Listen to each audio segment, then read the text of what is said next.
Hey there, welcome to Broderos. Tonight, we've got hours of chilling horror stories combined with soothing rain sounds to help you relax and sleep. Before you drift off, leave a comment below and let us know where you're listening from and what time it is. And don't forget to hit that like button and subscribe right away. If you end up not enjoying it, you can always take it back later. Get cozy and let the fear take over.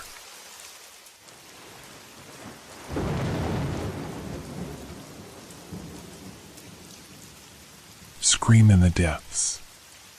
Have you ever wondered what truly lies beneath the Earth's surface, hidden away in the dark recesses of ancient caves? What if the echoes you hear aren't just the sound of your footsteps, but something far more sinister? I never thought my curiosity would lead me down such a dangerous path, but it did. And now, as I sit here recounting my story, I realize that some mysteries are better left undiscovered.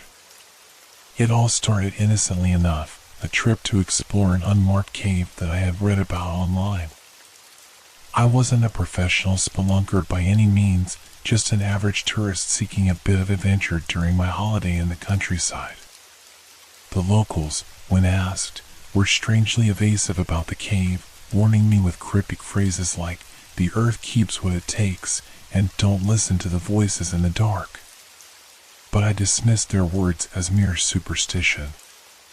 After all, there was nothing in the guidebooks about any danger in the area. I thought they were just trying to protect their local legends, perhaps keep tourists like me away from their sacred spots. That morning, I packed a small backpack with essentials, a flashlight, water, and some snacks, and set off. The cave entrance was hidden behind a thick curtain of vines and foliage. It took some searching, but when I finally found it, I felt an odd mixture of excitement and unease. The entrance gaped like a dark mouth, its jagged stone edges resembling teeth. I pushed the feeling of dread away and convinced myself it was nothing more than pre-adventure jitters.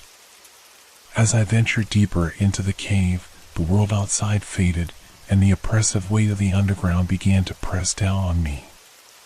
The light from my flashlight carved out a small bubble of visibility, but beyond that, everything was swallowed by darkness. The walls of the cave were cold and slick with moisture, the air smelled of damp stone and decay, and every step echoed faintly, as if the cavern itself was alive, whispering secrets I couldn't understand. I kept walking, deeper and deeper, my breath becoming shallow as the temperature dropped. The deeper I went, the quieter it became.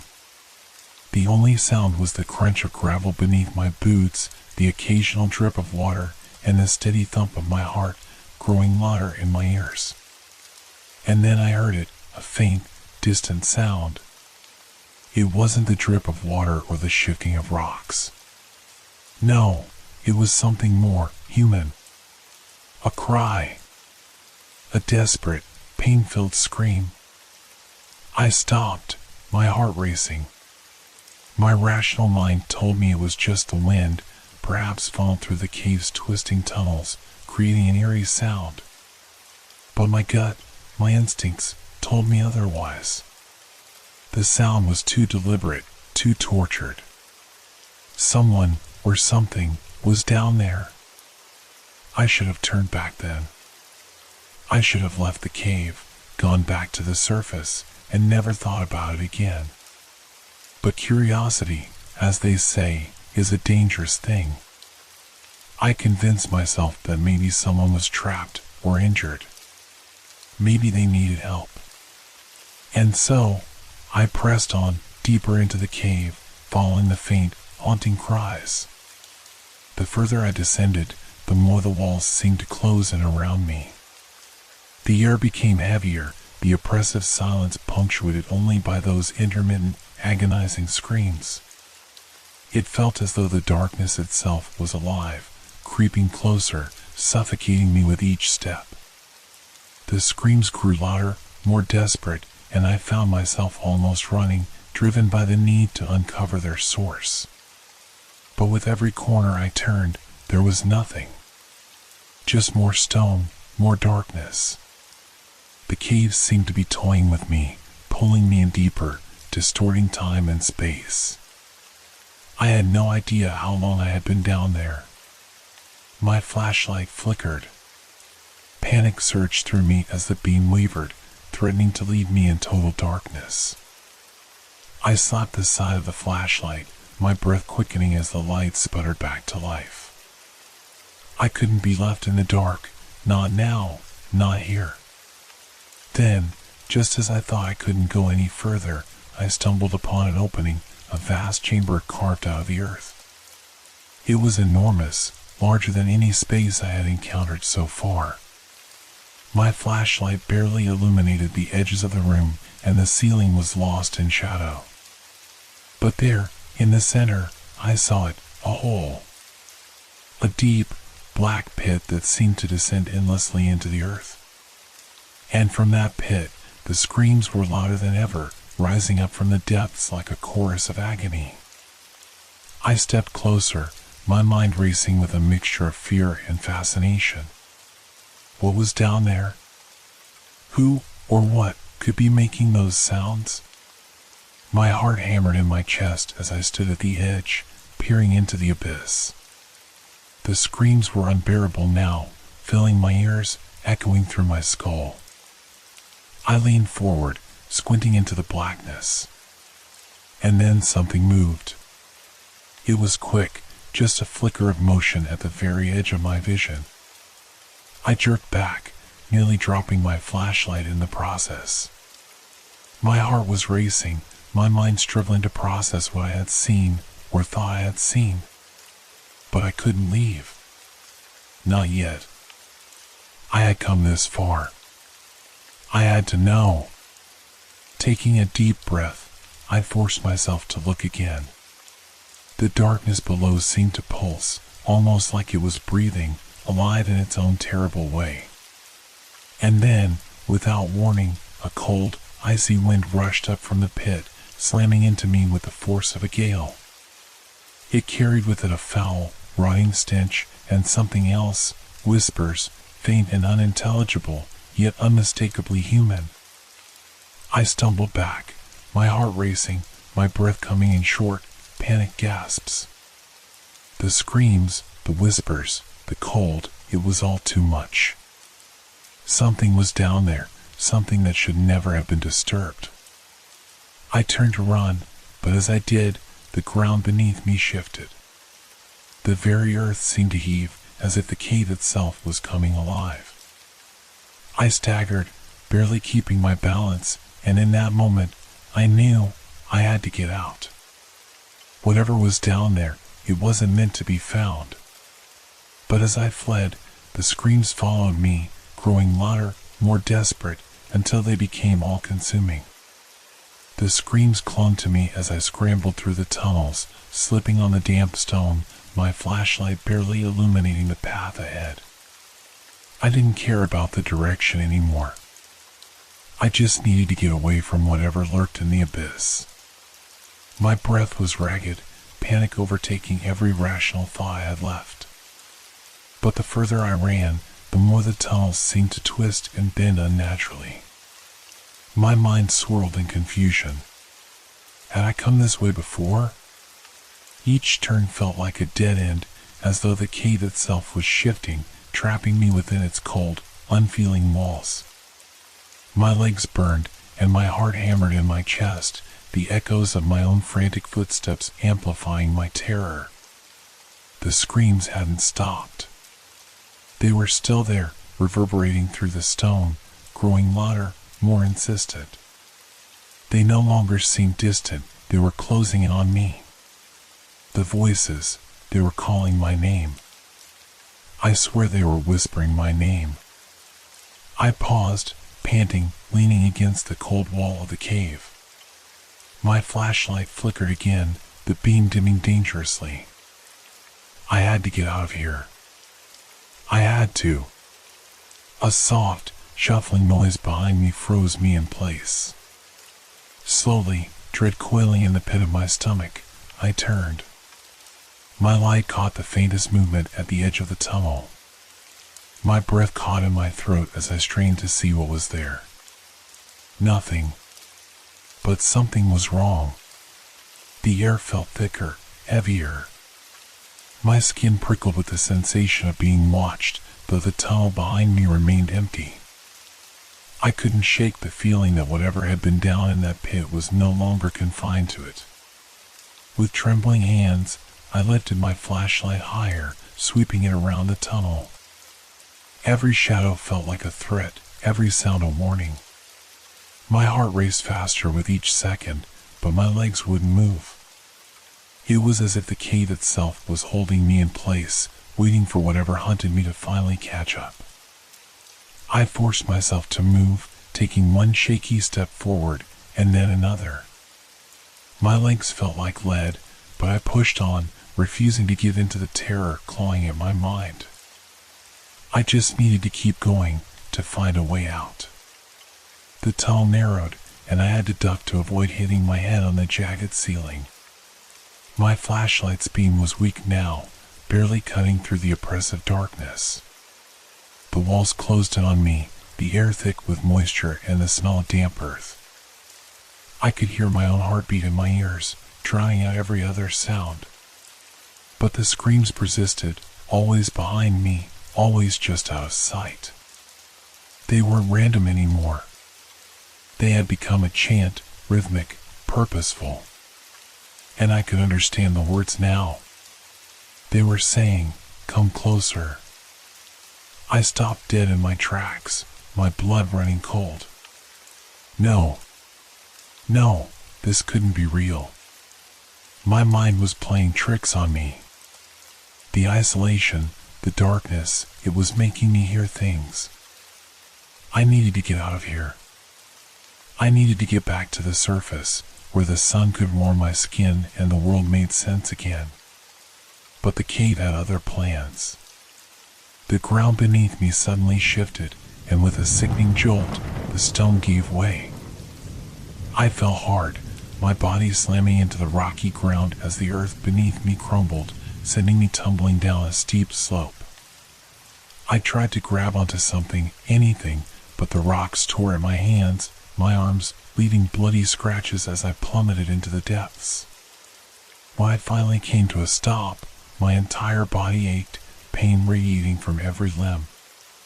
My flashlight had flown from my hand, and the tunnel was plunged into complete darkness. I lay there, gasping for air, my mind struggling to make sense of what had just happened. Then I heard it. A soft, almost imperceptible sound. Breathing. It wasn't mine.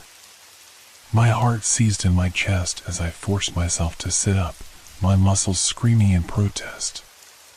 The breathing was close, too close.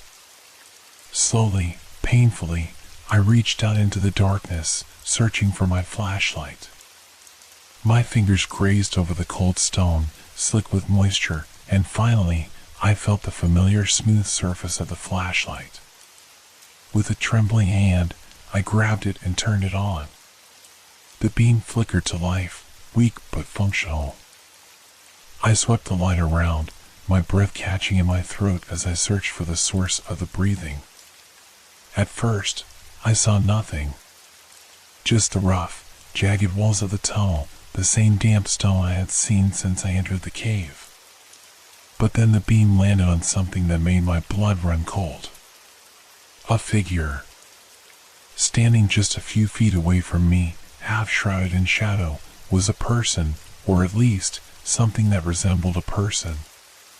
The figure was tall and unnaturally thin, its skin pale and translucent, like it hadn't seen sunlight in centuries. Its eyes, sunken deep into its skull, glowed faintly in the dim light of the flashlight. It was watching me.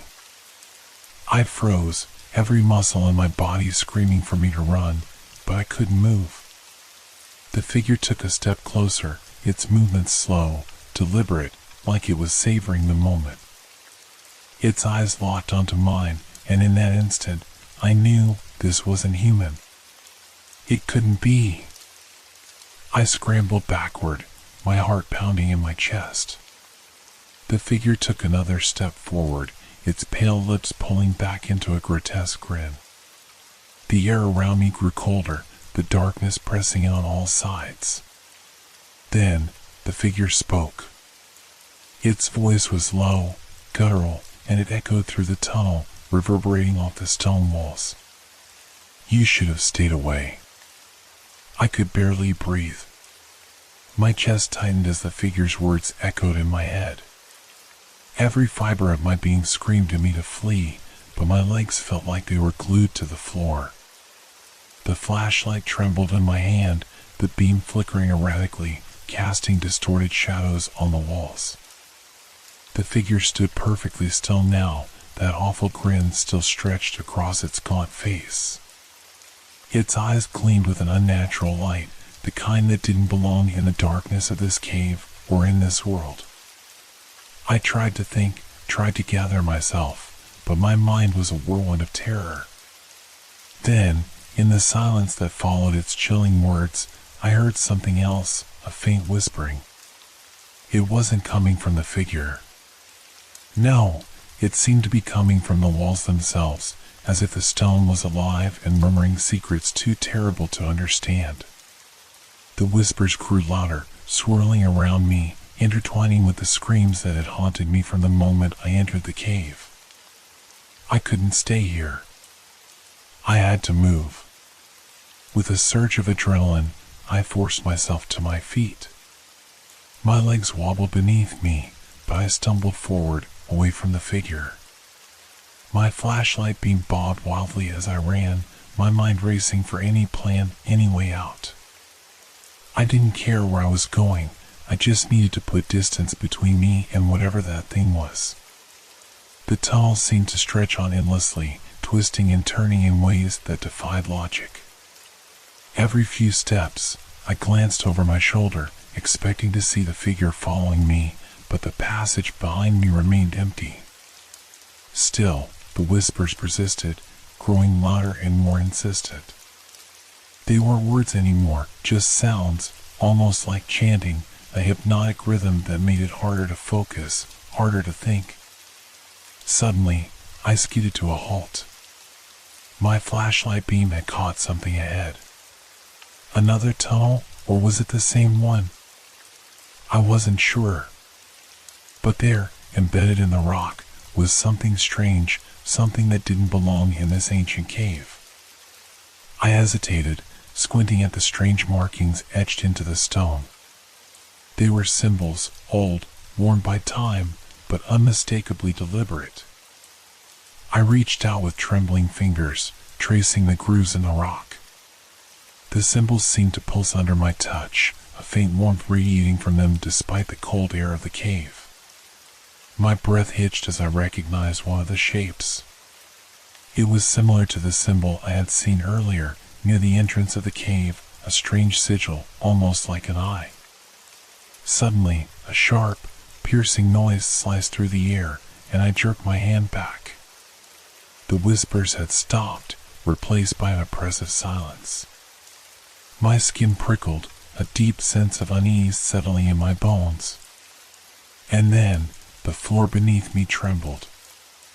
A low rumble echoed through the tunnel, the ground vibrating as though something massive was shifting deep below. The noise wasn't from a natural collapse. No, this was something different, something alive. The stone beneath my feet felt like it was breathing. My heart pounded in my chest as I stumbled backward, my eyes wide with terror. The rumbling grew louder, and the walls of the tunnel seemed to close in, the space narrowing around me. I spun around, ready to run again, but before I could take a step, I froze. The figure was back. It stood at the end of the tunnel, motionless, watching me. Its pale face was a ghostly mask of cold amusement. This time, I didn't wait for it to speak.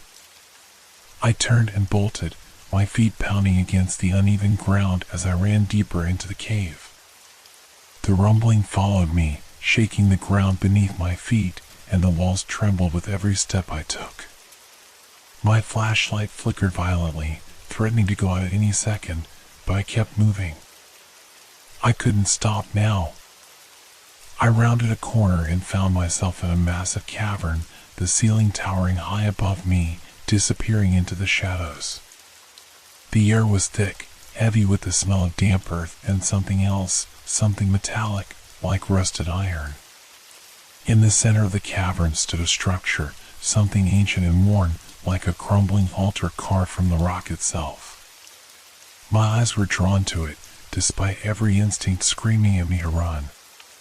There, on the altar, was a single object, a stone tablet, covered in the same strange symbols I had seen earlier. It seemed to pulse with a faint light, casting eerie shadows across the cavern. I stepped closer, drawn to the tablet despite my fear. The chanting whispers returned, growing louder, more insistent, as though urging me to approach. My heart raced, but my body moved on its own, compelled by something beyond my control. As I reached the altar, I hesitated, my hand hovering over the stone tablet. The symbols on its surface pulsed rhythmically, almost like a heartbeat. I swallowed hard, my throat dry, and then, before I could stop myself, I touched it. The moment my fingers made contact with the tablet, the cavern exploded with light. A blinding, searing brightness that pierced through the darkness, burning into my mind. I screamed, stumbling back, but I couldn't tear my hand away. The light consumed everything, and within it, I saw visions, flashes of horror, of things that no human was ever meant to witness. I saw them, the creatures, the things that lurked in the depths of this cave, ancient and malevolent, watching, waiting. They had been here long before I had arrived, and they would remain long after I was gone.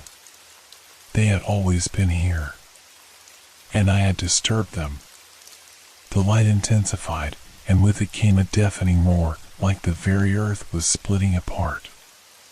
My body was racked with pain as the visions continued, burning into my brain, searing themselves into my soul. I saw faces, twisted and distorted, screaming in agony. I saw the figure, that pale, grinning specter, its eyes glowing with a terrible knowledge. Then, as quickly as it had come, the light vanished. I collapsed to the ground, gasping for air, my body trembling uncontrollably. The cavern was dark again, the whispers gone. But something had changed. I wasn't alone anymore. I could feel them. They were here, all around me, watching, waiting. The air was thick with their presence, and I knew, with a sinking dread, that I would never escape this place. I lay there in the darkness for what felt like hours, my body numb from the sheer terror of what I had seen. My mind tried to make sense of the visions, but they were like fractured pieces of a nightmare that I couldn't fully grasp. The faces I saw, those twisted and tormented souls, they were trapped here, bound to this place, just as I was now. I forced myself to sit up, the weight of the cavern pressing down on me. The oppressive silence was back, the air thick with an unnatural stillness. I gripped the flashlight tightly, my hand still shaking, and pointed it towards the altar. The stone tablet was gone. In its place was a small, shallow pit, as if the tablet had never existed, or worse, as if I had imagined it all. But I knew better. The figures, the creatures in the darkness, were still here. I could feel their eyes on me, watching my every move, waiting for me to make the wrong one.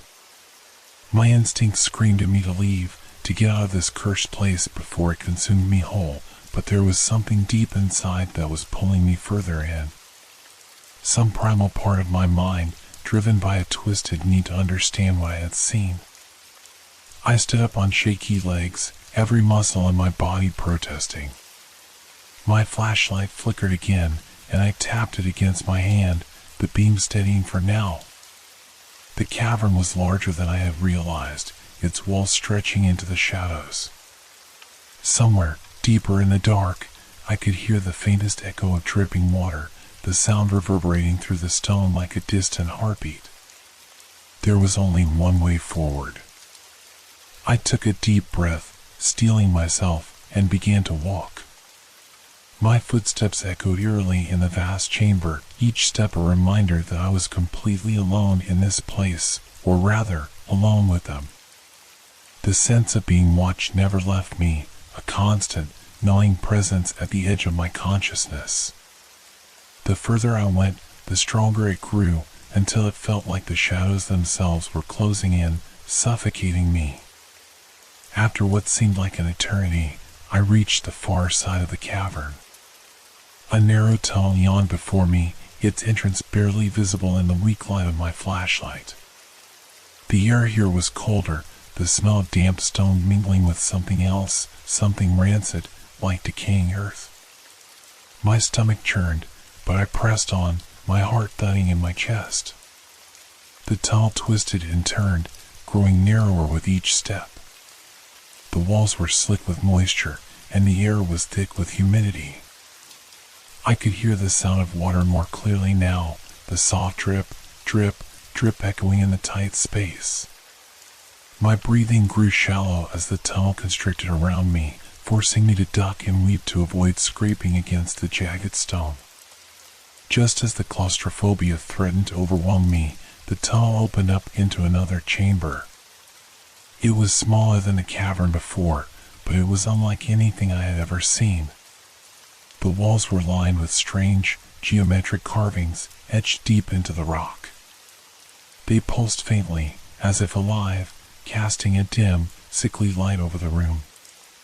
In the center of the chamber stood a pool of water, perfectly still, its surface like a mirror in the eerie light.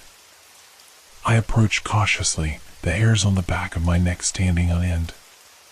There was something wrong with the water, something deeply unsettling. I could feel it in the pit of my stomach, a primal instinct screaming at me to stay away. But I was already too close. As I reached the edge of the pool, I knelt down, my flashlight beam cutting through the darkness. The water was dark, impossibly deep, and as I stared into its depths, I felt an overwhelming sense of vertigo. It was like staring into the abyss, a void that stretched on forever, pulling at my mind, my very soul. And then, from deep within the water, I saw it. A face. Pale, lifeless eyes stared up at me from the depths, the features twisted in a grotesque expression of agony. My heart skipped a beat, and I stumbled backward, nearly dropping the flashlight. The face vanished, disappearing into the blackness as quickly as it had appeared, but the image was seared into my mind. I could still feel its gaze on me, even though it was gone. I scrambled to my feet, backing away from the pool. My mind was reeling, my body trembling with fear. I had to get out of here. Whatever this place was, whatever horrors lurked in its depths, I couldn't stay. Not any longer. I turned to leave, but as I did, the ground beneath me shifted. A low, rumbling noise echoed through the chamber, and I froze in place. The carvings on the walls pulsed brighter, the light growing stronger, more urgent. The water in the pool rippled violently, as if something was stirring beneath the surface. And then I heard it. A voice. It was faint at first, barely more than a whisper, but it grew louder, more distinct, until it filled the chamber, reverberating off the stone walls. Come closer. I shook my head, my throat tight with fear. No, I whispered, my voice barely audible. No, I'm leaving. I'm not. Come closer. The voice was insistent now, commanding, and I felt an invisible force tugging at me, pulling me toward the pool. My legs moved on their own, my body no longer under my control. I stumbled forward, my mind screaming in protest, but I couldn't stop. I couldn't resist. The water rippled again, the surface churning violently as something rose from the depths.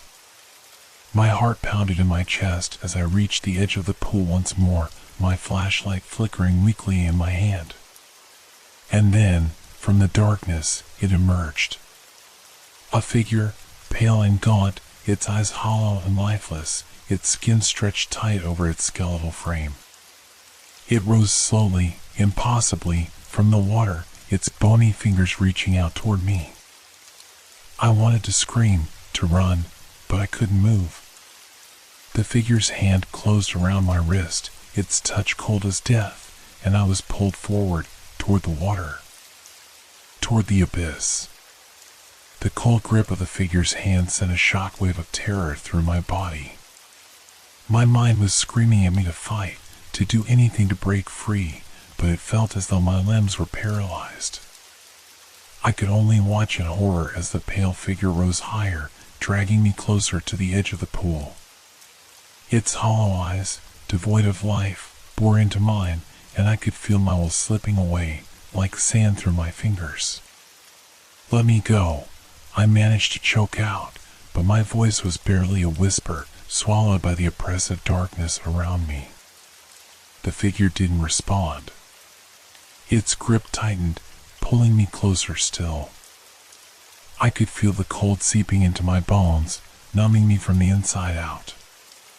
My feet slipped on the wet stone, and I fell forward, my hands slapping against the edge of the pool. The water rippled beneath me, its surface now turbulent and black, as though something far more sinister than mere water lay beneath. And then, just as I was about to be pulled in, something inside me snapped. I wasn't going to die here, not like this. With every ounce of strength I could muster, I wrenched my arm free from the figure's grasp and staggered back, gasping for breath. My flashlight tumbled from my hand and rolled across the stone floor, its beam flickering wildly. For a brief moment, the figure seemed to hesitate, its hollow eyes fixed on me. And then, without warning, it lunged forward with unnatural speed. I barely had time to react as its icy fingers grazed my arm, but I threw myself backward, scrambling to get away. I ran. I didn't know where I was going. The tunnel behind me was a twisted labyrinth of shadows, but all I knew was that I had to get away.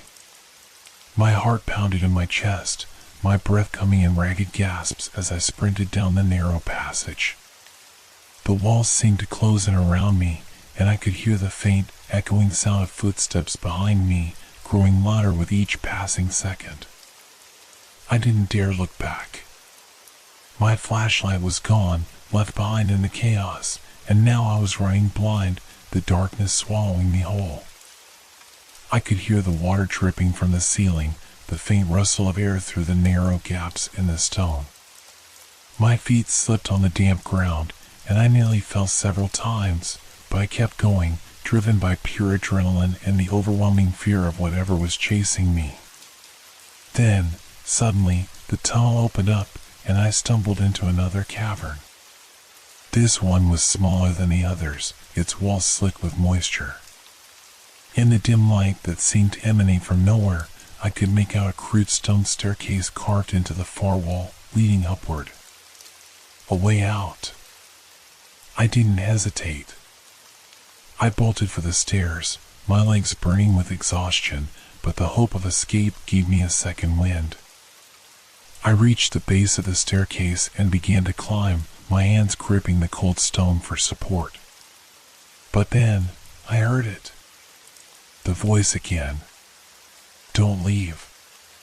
It was a whisper, so faint I could barely make it out, but it echoed in my mind, relentless and insistent. I froze, halfway up the stairs, my heart pounding in my ears. I turned slowly, my eyes scanning the darkness below. The figure was there, standing at the bottom of the staircase, its hollow eyes locked onto mine. It didn't move. It didn't need to. The terror it evoked was enough to root me in place. "Come back." I shook my head, my throat tight with fear. "No," I whispered, my voice trembling. I won't. The figure took a step forward, and I scrambled up the stairs, my hands and feet moving on instinct. I didn't care about the pain in my muscles, the exhaustion in my lungs. I had to get out. I had to escape. The staircase seemed endless, the stone steps slick with water. My foot slipped, and I fell hard, my knees slamming against the cold stone. Pain shot through my legs, but I forced myself to stand, gripping the wall for support. The figure was closer now, its presence like a suffocating weight on my chest. I pushed myself forward, each step a struggle, but finally, I could see a faint light at the top of the staircase. The way out. Salvation. With a final burst of energy, I reached the top and stumbled out into the open air. The cold night breeze hit my face, and I collapsed onto the ground, gasping for breath. The stars above twinkled innocently, oblivious to the nightmare I had just escaped. But it wasn't over. I looked back at the entrance to the cave, half expecting to see the figure emerging from the darkness. But there was nothing. Just the yawning blackness of the cave mouth, silent and still. For a moment, I allowed myself to hope that it was over, that I was safe. And then, from deep within the cave, I heard it. The scream. It echoed up from the depths, a blood-curdling sound that sent a chill down my spine. It was the same scream I had heard before, the one that had lured me into the cave in the first place. But this time, it was different. This time, the scream was my own.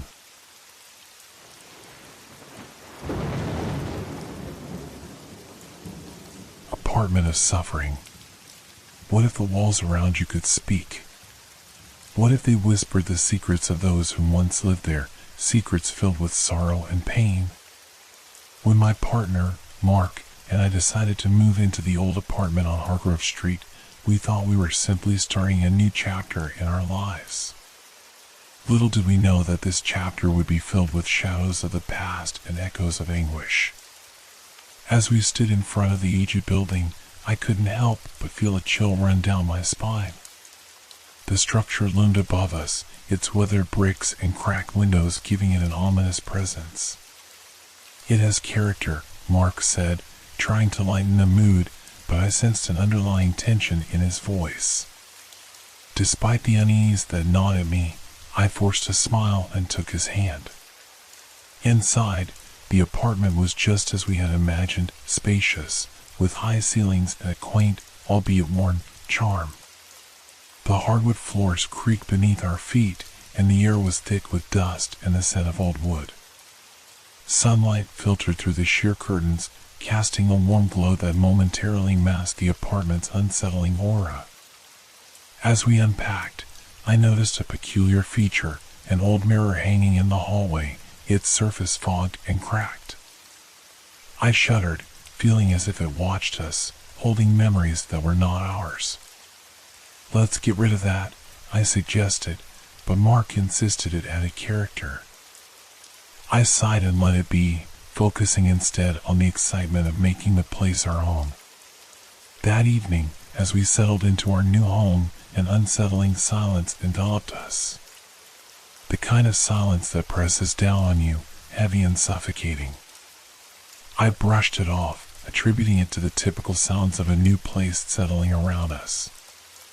Yet, as the night deepened, the silence became more pronounced, punctuated only by the occasional creak of the building. I awoke later that night, feeling an inexplicable weight on my chest. I glanced at the clock. It was 2:15 in the morning. Just as I was about to drift back to sleep, I heard it, a soft whisper, barely audible, echoing through the hallway.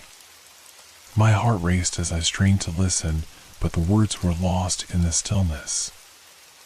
I sat up, my breath quickening, and turned to Mark, who was sound asleep beside me.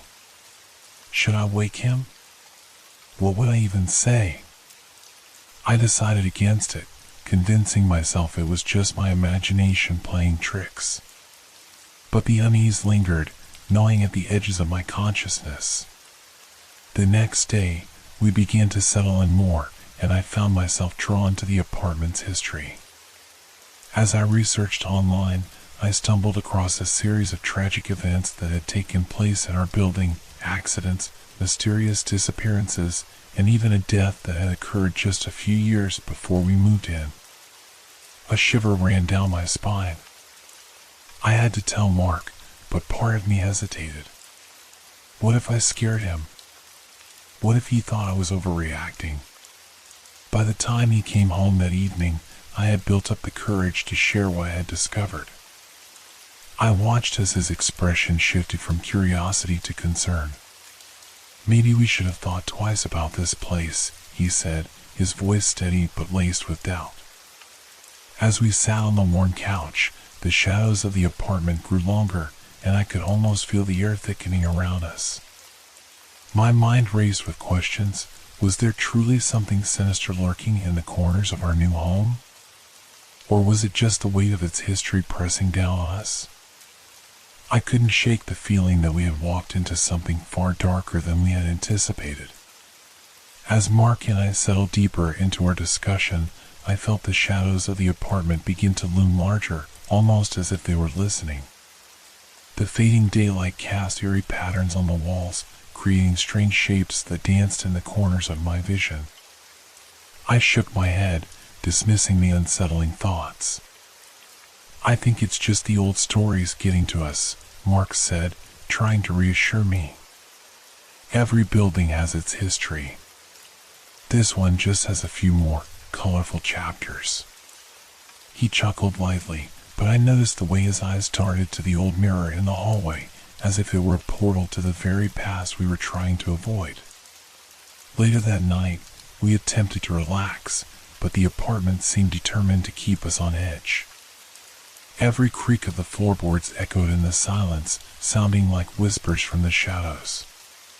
The hum of the radiator filled the room with a dull noise that seemed to amplify our anxious thoughts. I wrapped myself in a blanket, my eyes darting to the window, where the streetlights flickered like distant stars trying to pierce through the gathering darkness. Just as I began to drift off, a sudden chill swept through the room, causing me to shiver involuntarily. I sat up, clutching the blanket tightly around me, and glanced over at Mark. He was still asleep, his chest rising and falling steadily. I took a deep breath, willing myself to relax, but the tension clung to the air like a heavy fog.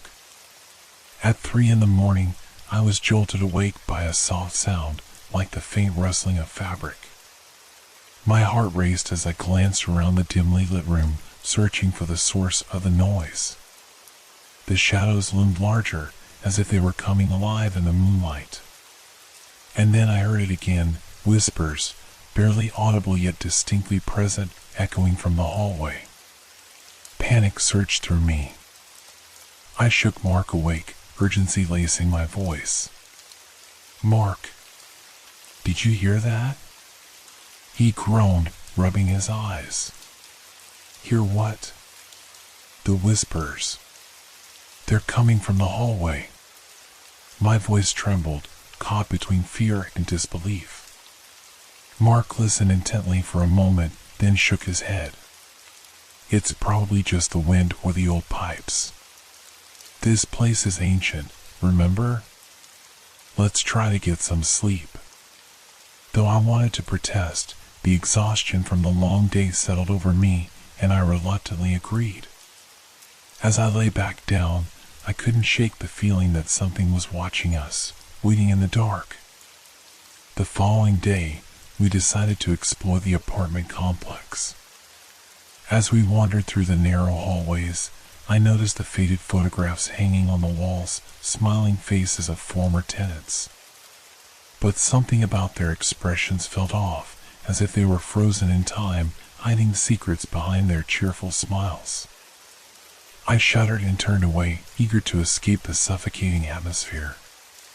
In the afternoon, we ventured to a nearby coffee shop to take our minds off things. While sipping our drinks, I couldn't help but notice the nervous glances exchanged by the baristas. They seemed to be whispering about us. "Did you hear about the new couple?" one of them whispered, glancing towards us. "The one in the old Hargrove apartment?" "I heard they're in for a surprise," another replied, her voice barely above a whisper. I leaned in closer to Mark, my heart pounding. "What are they talking about?" "I don't know, but I don't like it," he replied, his brow furrowing. "Let's just ignore it. People talk, especially in small towns like this." But I couldn't shake the feeling that our apartment was becoming a topic of conversation, and not for good reasons. As we left the cafe, I made a mental note to dig deeper into the building's history. Back at the apartment, I immediately pulled up my laptop, eager to uncover more secrets. Hours passed as I sifted through online articles and local forums. I learned about a tragic incident that had occurred just a year before our arrival. A woman had mysteriously disappeared without a trace. The police had conducted extensive searches but found nothing. Her disappearance sent ripples of fear through the community, leaving behind an unsettling aura that seemed to cling to the very walls of our home. I shared my findings with Mark that evening, and his face paled as I recounted the details. "We need to be careful," he said, his voice grave. "This isn't just some ghost story. It's real, and it could affect us." As night fell, I felt an overwhelming sense of dread wash over me. I glanced toward the mirror again, its surface reflecting the dim light in a way that made it look almost alive. I tried to convince myself it was just my imagination, but a nagging thought persisted. What if the past wasn't finished with us yet? The days rolled on, but the shadows in our apartment seemed to thicken with each passing moment. Mark and I attempted to settle into a routine, but it was as if the walls themselves were intent on disrupting our peace. The whispers returned nightly, haunting my dreams and leaving me restless. I found myself waking up, drenched in sweat, listening for sounds that never ceased, creaks, rustles, and that ever-present whispering that felt like a lingering echo of lost souls. One evening, as I sat at the kitchen table, lost in thought, I noticed something strange. The old mirror in the hallway appeared to fog up, as if someone had been standing in front of it, breathing heavily against the glass. I froze, my heart pounding in my chest. The air was still, and I was alone. It was the kind of stillness that felt charged with energy, the kind that makes you feel like you're being watched. "Mark?" I called hesitantly, trying to mask the tremor in my voice. He stepped out of the bedroom, rubbing his eyes. "What's up? Did you see that?"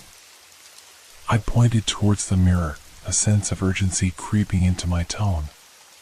"It just fogged up." Mark looked skeptical, glancing at the mirror. "It's an old place.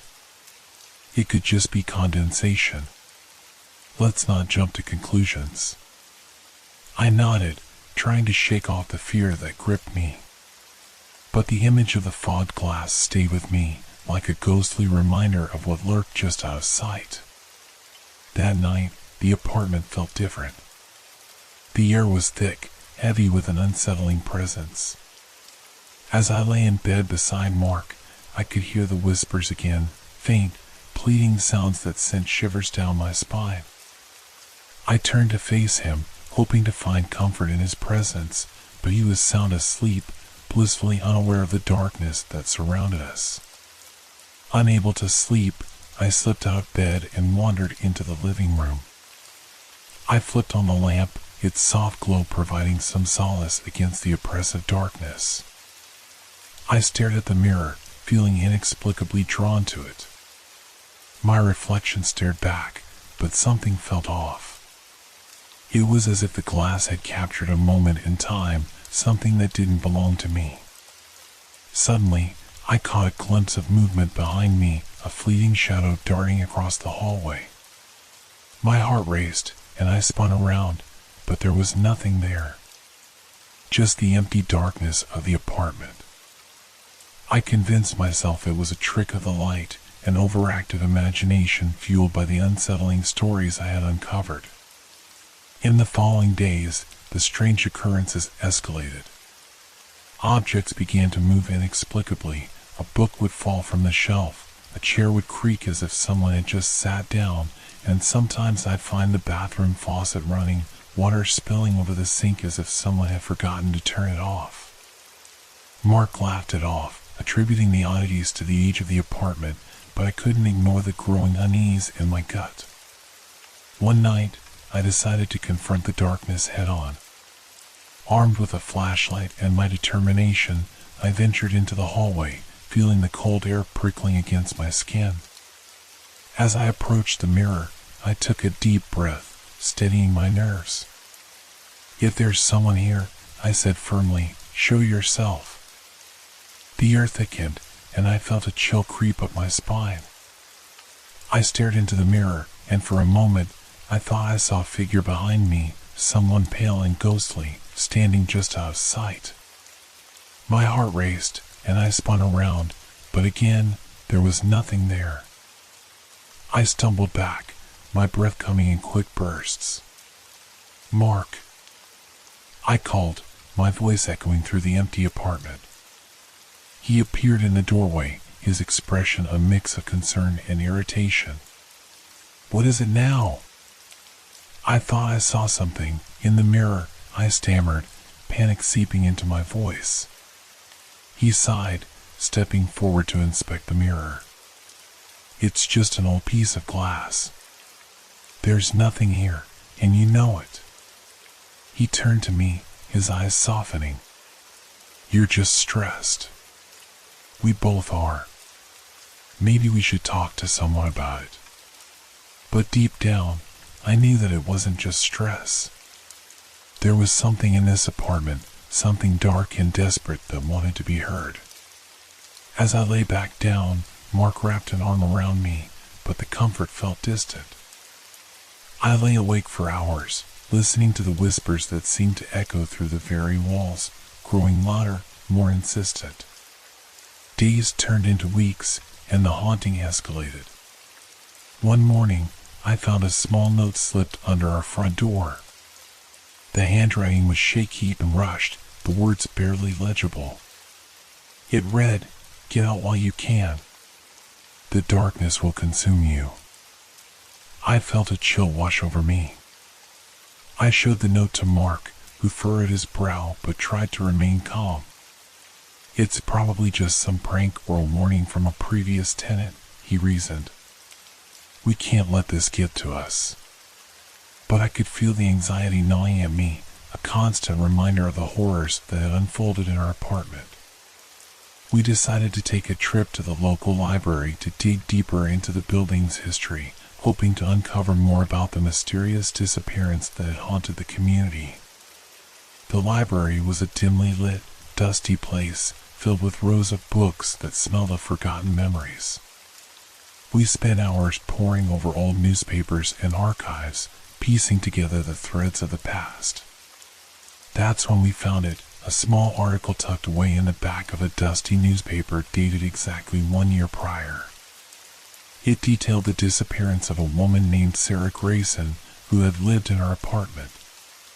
Friends described her as vibrant and full of life, but the words in the article painted a darker picture. She had been experiencing strange occurrences in the apartment leading up to her disappearance, much like what I had been feeling. Her friends say she spoke of shadows watching her, I read aloud, feeling my voice tremble, and whispers that kept her up at night. Mark's expression shifted, the color draining from his face. "Do you think?" I nodded slowly, a deep fear settling in my chest. What if the same thing is happening to us? That evening, as we returned to our apartment, the atmosphere felt heavier than ever. I could sense the weight of history pressing down on us, as if the very walls were closing in. As I stepped through the door, I felt a wave of dread wash over me. Something was coming, and I couldn't shake the feeling that we were at the center of it. The moment we crossed the threshold into our apartment, the air shifted. The familiar creaks of the floorboards now sounded like ominous whispers, and the shadows seemed to stretch and twist, playing tricks on my eyes. I felt as if the walls were leaning in, eager to listen to the secrets we had uncovered. "Let's not dwell on it," Mark said, attempting to sound reassuring as he set his bag down on the dining table. But I could see the tension in his shoulders, the way he rubbed the back of his neck as if trying to relieve the weight of his own unease. "Easier said than done," I murmured, glancing over at the mirror. It stood there, an ancient sentinel, its surface shimmering under the dim light.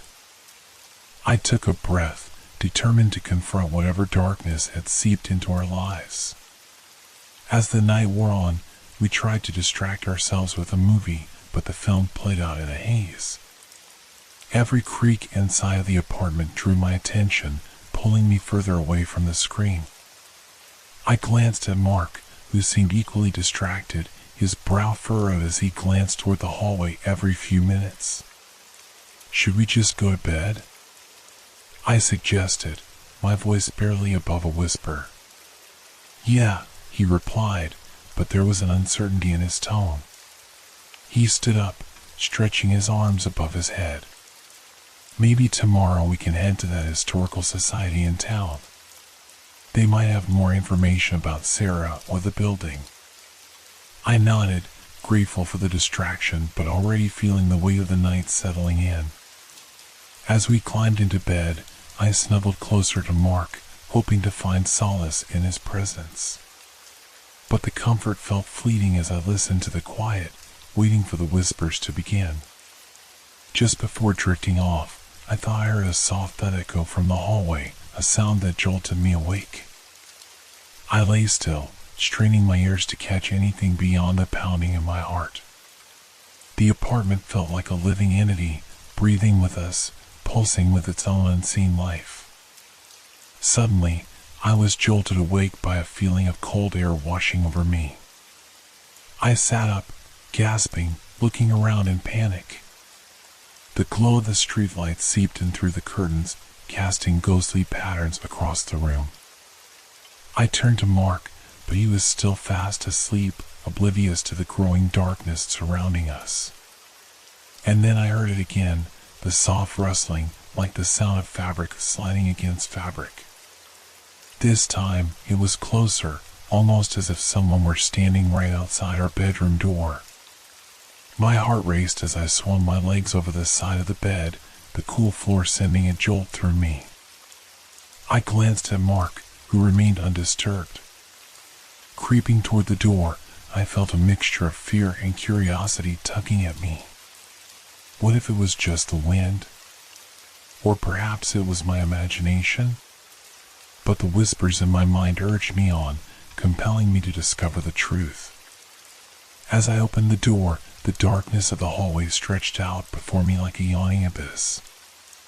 I turned on the flashlight, its beam slicing through the shadows, illuminating the old wallpaper that peeled away from the walls like dead skin. Each step felt heavy, as if the floorboards were trying to hold me back. I felt an inexplicable chill clawing at my back, urging me to turn around and run. I reached the mirror, its surface reflecting my apprehensive face. In that moment, I felt a presence, cold, bitter, and filled with a longing that seemed to seep through the glass. My heart pounded as I raised the flashlight to examine the mirror closely. I was struck by an unsettling thought. What if Sarah had stood here, staring into her own reflection, feeling the same sense of dread? Suddenly, I noticed something, a faint outline behind me, a silhouette barely discernible in the flickering light. I whipped around, shining the flashlight in every direction, but there was nothing. Just the empty hallway. My breath quickened as I turned back to the mirror, and for a fleeting moment, I swore I saw her, Sarah's face, gaunt and hollow, staring back at me with despair-filled eyes. I staggered back, my heart racing as the flashlight slipped from my grasp and clattered to the ground. I stumbled, trying to regain my composure, but my mind was spinning with fear. I had to get out of there. I turned to bolt back into our bedroom when I felt a hand, cold and clammy, grasp my wrist. "Let me go!" I screamed, jerking my arm away, but the grip tightened, pulling me back. I turned, ready to confront whatever horror awaited me, but there was nothing, only darkness and silence. The grip vanished as quickly as it had come, leaving me breathless and terrified. I raced back into the bedroom, slamming the door behind me. Mark bolted upright, his eyes wide with concern. "What happened? Are you okay?" I gasped for air, trembling. I saw her. I saw Sarah in the mirror. She was right behind me." Mark's face paled. "You must have been dreaming. You need to calm down." But the disbelief in his eyes made my heart sink. How could he not understand? The fear clawed at me, filling the room with an oppressive weight. "I can't do this anymore, Mark," I cried, my voice breaking. "There's something wrong with this place. We need to leave." Okay, he said, his tone soothing but firm. "Let's just get some sleep, and we can talk about it in the morning. I promise." I nodded, but sleep eluded me. I lay wide awake, staring at the ceiling, listening to the shadows that crept around us. It felt as if the apartment was alive, breathing and watching, waiting for us to succumb to its grasp. The next morning, the sun rose over Hargrove Street, but the warmth of daylight couldn't chase away the chill that lingered in my bones. Mark was already awake, sipping coffee at the kitchen table, his expression pensive. "Maybe we should pack our things and take a short trip," he suggested, attempting to sound casual. "Just to clear our heads." I appreciated his effort, but the heaviness in my chest wouldn't lift. "I don't think that's enough," I replied, my voice low. "We can't just ignore what's happening." He sighed, running a hand through his hair. "Let's go visit the Historical Society today. We might find answers that can help us understand what's going on." The thought brought a small flicker of hope, and I nodded in agreement. Perhaps if we could learn the truth about Sarah and the apartment, we could break free from the clutches of its darkness. Later that afternoon, we arrived at the Historical Society, a small brick building with ivy creeping up its walls. Inside, the air was thick with the smell of old books and dust. We approached a friendly-looking woman at the front desk, who greeted us with a warm smile. "We're looking for information about the Hargrove apartment," Mark said. "Specifically about Sarah Grayson." Her smile faltered slightly, a shadow crossing her face. "Ah, Sarah. Such a tragedy. It still haunts the community.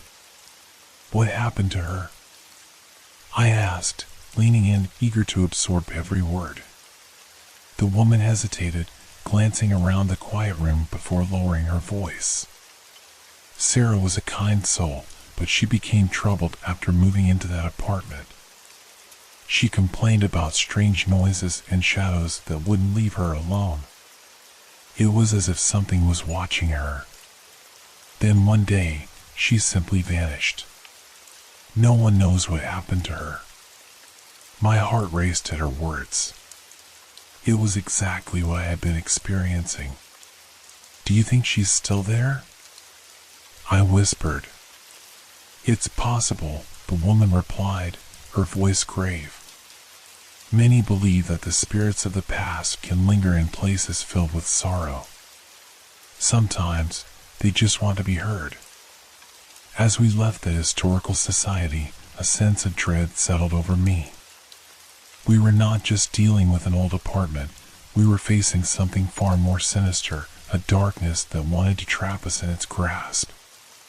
As we walked back to our apartment, the sun dipped below the horizon, casting long shadows across the streets. The day had felt unbearably heavy, filled with unsettling truths and an ever-deepening sense of dread. I glanced sideways at Mark, who seemed deep in thought, his brows knitted in concern.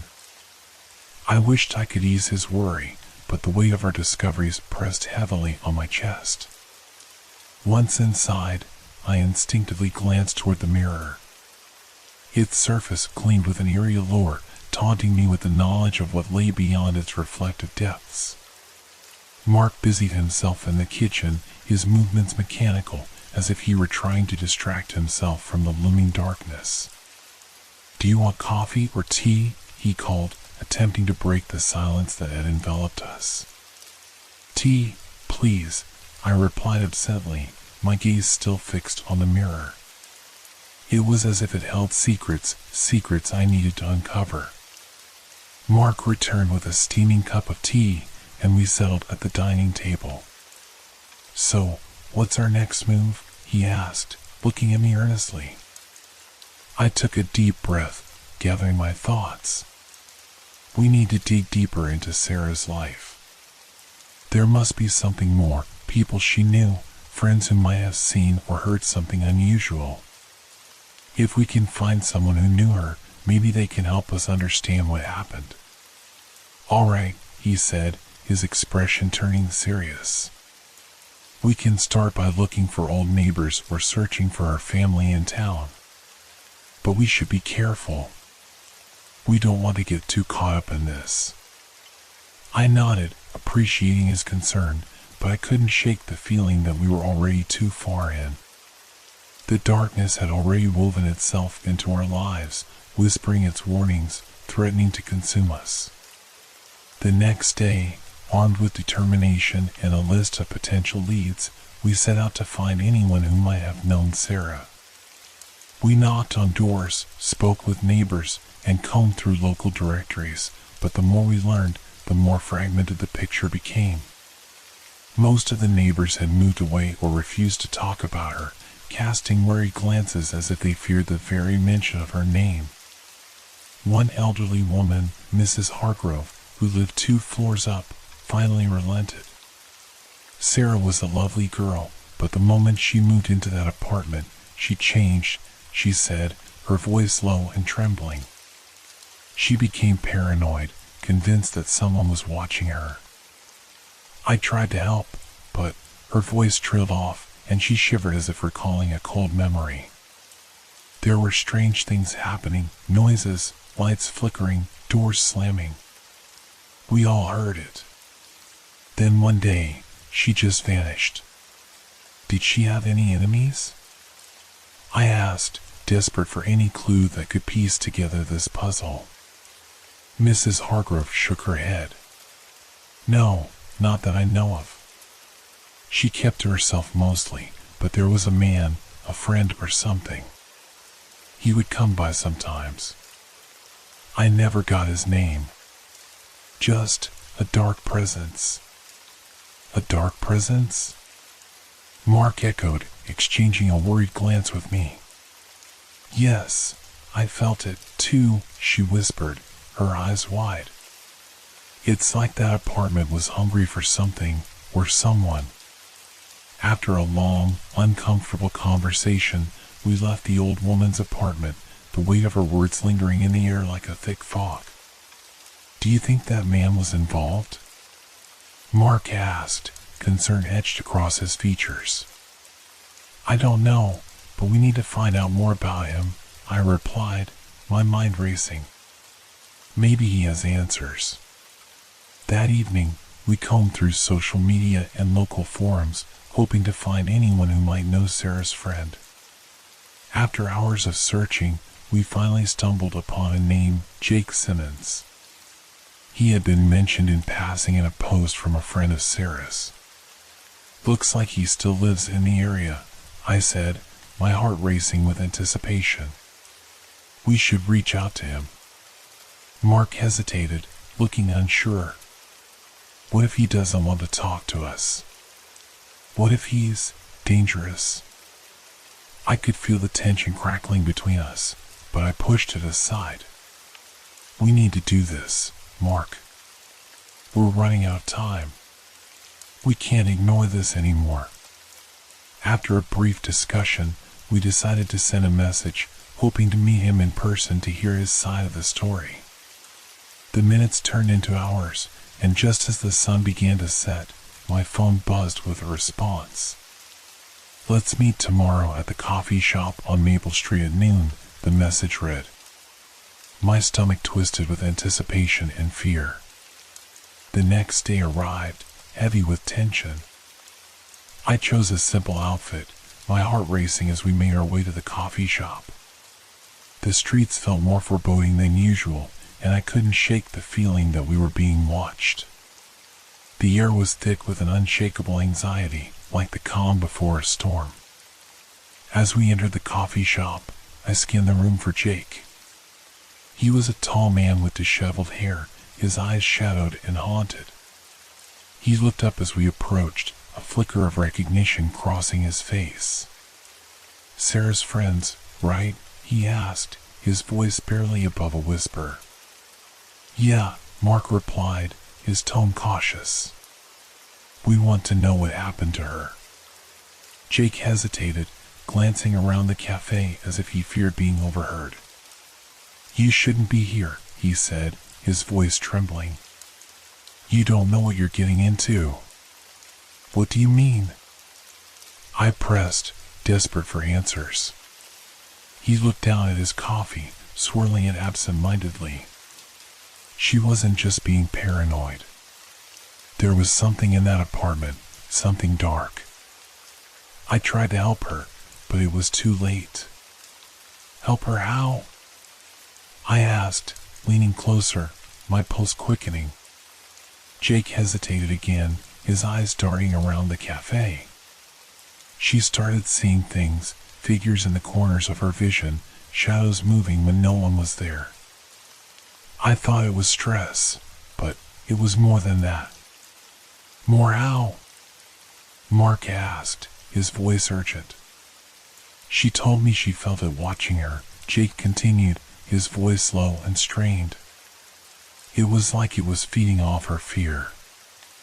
I tried to convince her to leave, but she refused. I thought she was safe until she vanished." "Did you ever see it?" I whispered, fear gripping my heart. Jake's face paled. "Yes. Once. It was like a dark fog, swirling and pulsing. I felt it in my bones, like it was trying to get inside my head. After that, I distanced myself from her." "Why didn't you tell anyone?" I pressed, feeling anger rise within me. He looked at me, his eyes filled with regret. I thought it was just her imagination. I didn't want to believe it. But now, I wish I had. A chill raced down my spine as I processed his words. The dark presence Sarah had felt was real, and it had consumed her. Suddenly, the cafe door swung open, and a gust of wind swept through the room, extinguishing the small candles on the tables. The atmosphere shifted, the air growing colder as an uneasy silence fell. I turned, scanning the cafe, feeling an inexplicable sense of dread wash over me. "Jake," I said, my voice trembling. "What do we do now?" He looked pale, fear etched into his features. "We need to leave.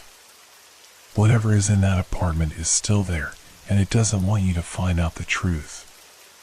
As we stood to leave, the darkness seemed to pulse around us, a foreboding presence that threatened to swallow us whole.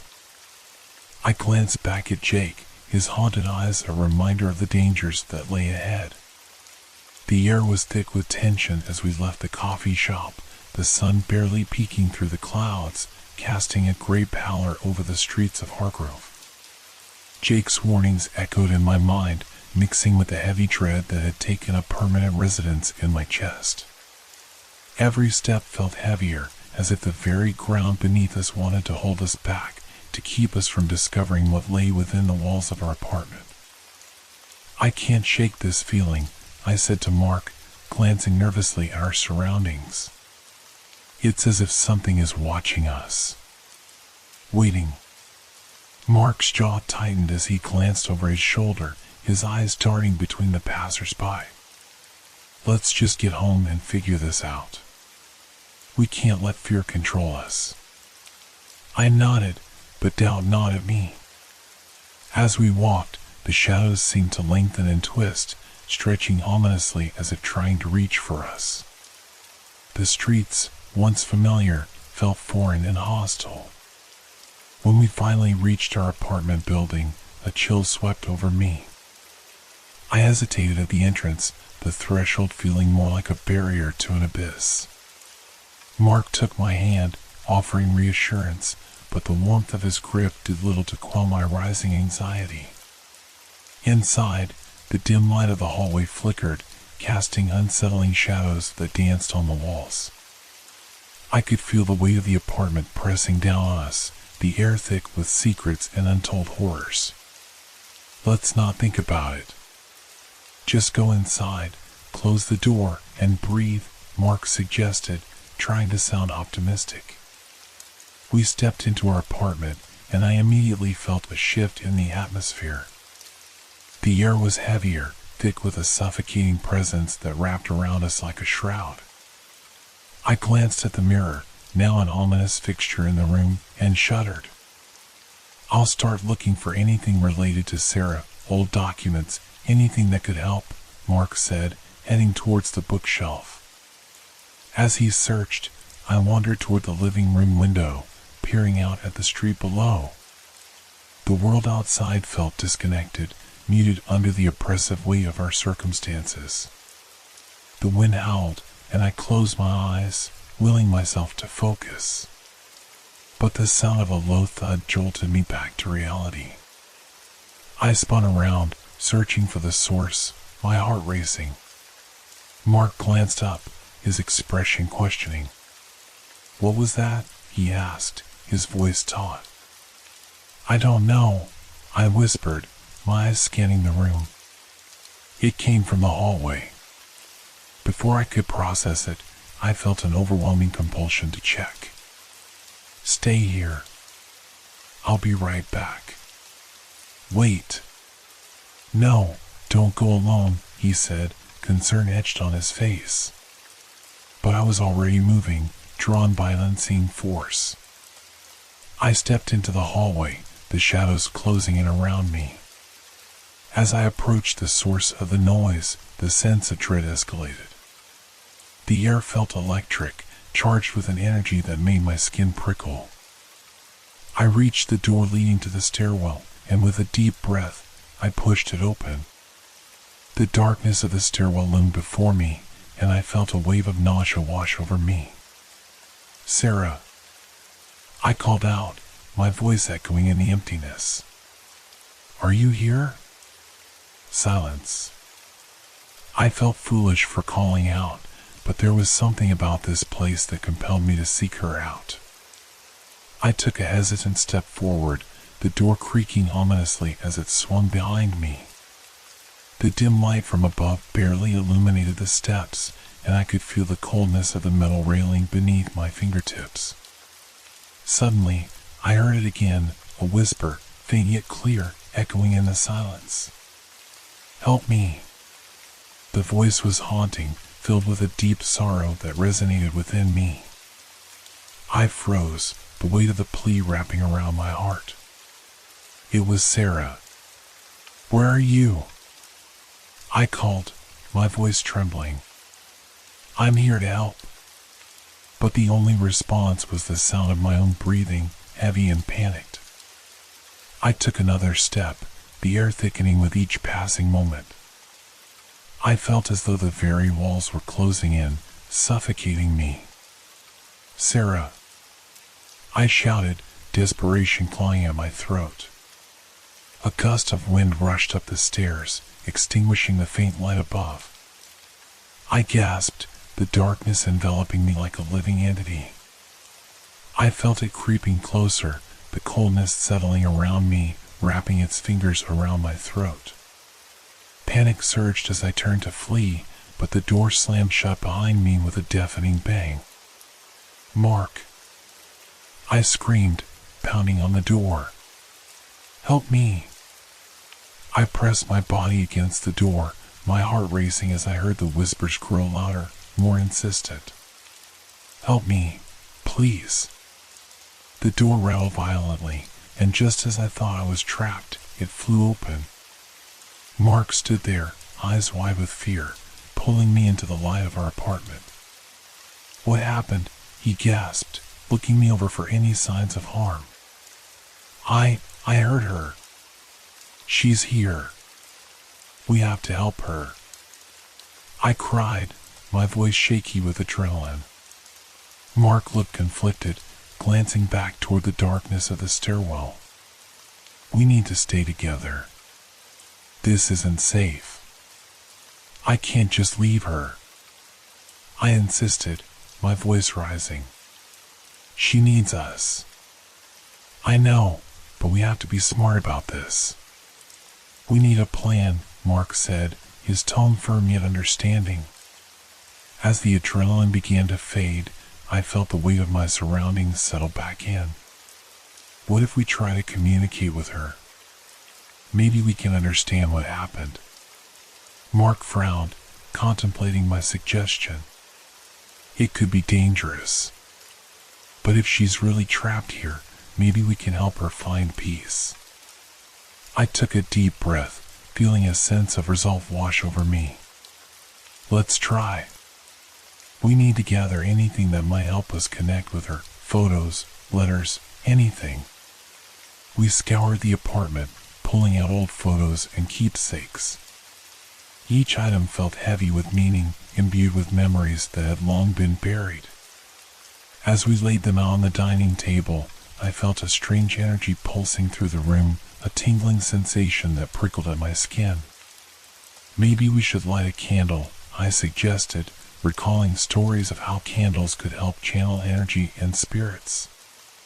Mark nodded, and we lit a small candle, its flame flickering in the dim light. We sat across from each other, the air heavy with anticipation. "Okay, let's call out to her," I said, my voice steadying. "Sarah, if you can hear us, we're here to help you. We want to know what happened to you." The room fell silent, the only sound the soft crackle of a candle flame.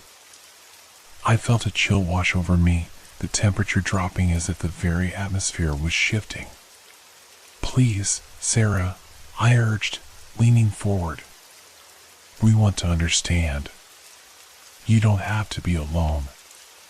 And then, a gust of wind swept through the apartment, extinguishing the candle and plunging us into darkness. My heart raced as I felt a cold presence brush past me, whispering my name. "Help me. Mark." I screamed, gripping his arm tightly. "Did you hear that?" He nodded, his face pale. "It's in here with us." The temperature continued to drop, and I could see my breath fogging in the air. I felt the weight of the darkness closing in around us, a suffocating presence that made it hard to breathe. "Sarah," I called, my voice echoing in the stillness. "We're here. Please, let us help you." Suddenly, the walls seemed to pulse, the very fabric of the apartment vibrating with energy. Shadows danced along the edges of the room, swirling and twisting as if they were alive. "Get out," a voice shrieked, reverberating through the walls. "Get out before it's too late." Fear gripped me as I clutched Mark's hand, our breaths quickening in unison. The walls closed in, the shadows growing darker, more menacing. "We need to leave," Mark shouted, pulling me toward the door. But just as we reached for the handle, a heavy thud echoed through the apartment. It felt like a pulse, reverberating in my bones. I turned, and in that moment, I saw her, Sarah, her figure flickering like a candle's flame, her face twisted in anguish. "Help me. You must help me," she cried, her voice breaking, echoing in the depths of my mind. "Sarah," I yelled, desperation clawing at my throat. "What do you need?" But the darkness surged forward, enveloping her, and she vanished into the shadows, leaving only her cries echoing in the air. "No!" I screamed, the room spinning as panic surged through me. "Let's go," Mark urged, gripping my arm tightly as he pulled me toward the door. We stumbled into the hallway, the oppressive darkness hot on our heels. The shadows slithered and twisted around us, the very air crackling with malevolent energy. We raced down the stairs, my heart pounding in my chest.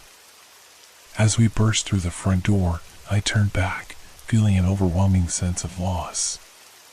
We have to go back. We can't leave her. But Mark pulled me away, his voice firm. We need to regroup. We can't help her if we end up trapped too. I struggled against him, torn between my desire to help Sarah and my instinct for survival. But as I looked back at the apartment, the weight of the darkness pressing down on me, I knew we had to escape, if only to return stronger. We stumbled out into the cool night air, the oppressive weight of the apartment finally lifting as we escaped into the open streets of Hargrove. I leaned against the cool brick wall of the building, gasping for breath, my heart racing as I tried to process what had just happened.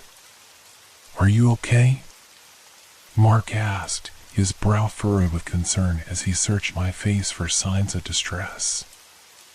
I don't know," I stammered, still shaken. "We saw her, Mark. We saw Sarah." Mark ran a hand through his hair, his gaze darting around as if he half expected the shadows to follow us outside. "I know, but we have to think clearly. There must be a way to help her without putting ourselves in danger again." I nodded, trying to pull my thoughts together. The image of Sarah flickering in the shadows, her anguished expression burned into my mind. But how? She's trapped. She needs us. "Maybe we need to learn more about her," Mark suggested, his voice steadying. "We need to find out who she was and what happened to her. That might give us the clues we need to help her." I glanced at the darkened windows of our apartment, dread pooling in my stomach. "You're right. But where do we even start?" "Let's check the library," Mark said, determination creeping into his voice. "If we can find anything on the building's history or previous tenants, it might lead us to her." Reluctantly, I agreed. As we walked towards the town center, the streets felt oddly deserted, the shops closed, and the occasional flicker of a streetlight casting long shadows on the pavement. The atmosphere was thick, almost electric, and I couldn't shake the feeling that we were being watched. The library was a quaint, old building, its wooden doors creaking ominously as we entered. The smell of aged paper and dust filled the air, wrapping around us like a familiar embrace. I felt a slight sense of comfort wash over me, a contrast to the horror we had just escaped. "Let's split up and look for anything on this building or its previous residents," Mark suggested, heading towards the archives section. I nodded and made my way to the historical records, my fingers brushing the spines of old books as I searched for answers. Hours passed, and I lost myself in the faded pages of history. The stories of the town unfolded before me, tragedies, scandals, and mysteries woven into the fabric of Hargrove. But nothing seemed to connect to Sarah or the apartment. Just as I was about to give up, a tattered book caught my eye. The cover read The Haunted History of Hargrove. With a mix of hope and apprehension, I pulled it off the shelf and began to flip through its pages. "Hey, I found something," I called out to Mark, who looked up from his own stack of papers. He walked over, his interest piqued. "What is it?" I pointed to a passage that described an incident from decades ago, a tragic fire that had swept through our apartment building, claiming the lives of several residents. It says here that one of the victims was a young woman named Sarah Thompson. She was only 23. Mark's eyes widened as he read over my shoulder. That must be her. This is a crucial lead. I continued, it also mentions strange occurrences after the fire, whispers in the halls, objects moving on their own. People reported feeling a cold presence, and some even claimed to have seen her ghost. Mark frowned. So, she's been trapped here for decades. But why? What does she want? I don't know, I admitted, my heart heavy with the weight of the truth. But if we can find out more about her life, maybe we can understand her unfinished business. We spent the next hour poring over the records, piecing together fragments of Sarah's life. She had lived in the apartment alone, a quiet artist known for her evocative paintings that captured the beauty of Hargrove. But her life had been shrouded in sadness. The records hinted at a broken engagement and a deep sense of loneliness that permeated her work. Do you think she's still holding on to that pain? I wondered aloud, feeling a mix of empathy and sorrow for this woman we had only just met in spirit. Maybe, Mark said thoughtfully. If she's stuck in this cycle of despair, she might not know how to move on. As the library began to close for the night, we knew we had to act. We have to go back to the apartment, I said, a knot tightening in my stomach. But this time, we need to confront whatever it is that's keeping her here. We need to give her closure. Mark nodded, but his expression was serious. We need to be careful. If there's a dark presence tied to her pain, we might not be alone. The streets were eerily quiet as we made our way back, my heart pounding in anticipation and fear.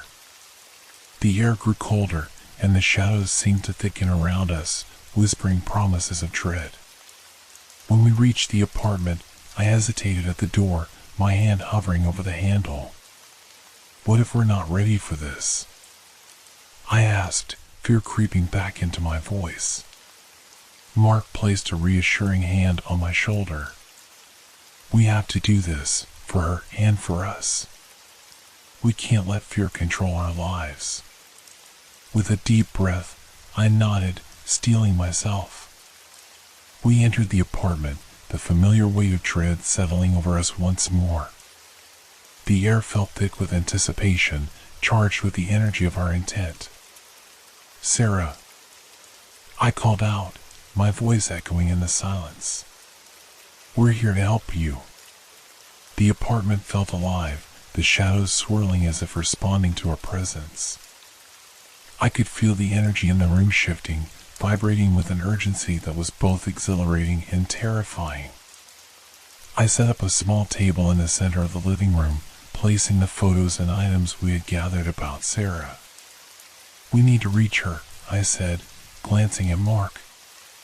Let's try to connect with her spirit. We took a deep breath and closed our eyes, focusing on the energy around us. Sarah, we want to understand your pain, I said softly. We're here to help you find peace. The room grew colder, and I felt a shiver run down my spine. A faint whisper danced around us, the words barely audible, filled with a sense of longing. Help me, please. Mark squeezed my hand, his grip reassuring. We're here, Sarah. We want to help you move on.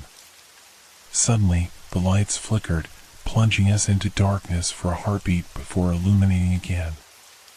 The shadows twisted and contorted, and I could feel a presence hovering just beyond our vision. Show yourself, I demanded, my voice strong despite the fear coursing through me.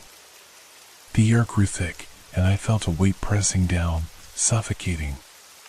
Help me, release me. The voice was clearer now, laced with desperation and sorrow. Sarah, we're here to listen, I urged, my heart pounding in my chest. What do you need? Pain, suffering, forgive. The words resonated in the air, echoing through my mind. Forgive? I echoed, piecing together the fragments of her anguish. You need to forgive him, don't you? The darkness pulsed, and I felt a surge of energy, as if something was shifting within the room. Lost, alone. Mark and I exchanged glances, a silent understanding passing between us. You're not alone, Sarah, Mark said firmly. We're here for you. You don't have to carry this pain anymore. As I spoke those words, I felt a warmth spreading through the room, a gentle light illuminating the shadows. Let go, I urged, my heart aching for this lost soul. You deserve peace. The shadows swirled, the air crackling with energy as if a storm was brewing. I felt a rush of emotions, grief, longing, and a glimmer of hope. The temperature began to rise, the oppressive weight lifting ever so slightly. Suddenly, the flickering light steadied, casting a warm glow throughout the room. I looked around, the shadows retreating as if they were being drawn back into the corners. Let go, Sarah, I cried, tears streaming down my face. You are free. Release yourself from this pain. With one final surge of energy, the air shimmered, and I felt a wave of warmth envelop me. The room brightened, the darkness dissipating as if a great weight had been lifted. Then, in the corner of my eye, I saw her, a figure bathed in ethereal light, her face serene and peaceful. Sarah smiled at us, and I felt a rush of emotion flood through me. Thank you, she whispered, her voice a soft melody that echoed in my heart. And just like that, she vanished, leaving behind a warm glow that filled the room. The air felt lighter, the oppressive energy dissipating into nothingness. We did it, I breathed, my heart racing with a mix of relief and disbelief.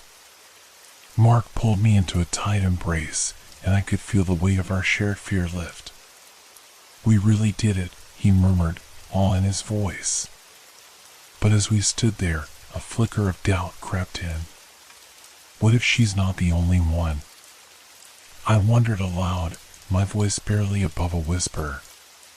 Mark's expression shifted, and I could see the concern etching itself on his face.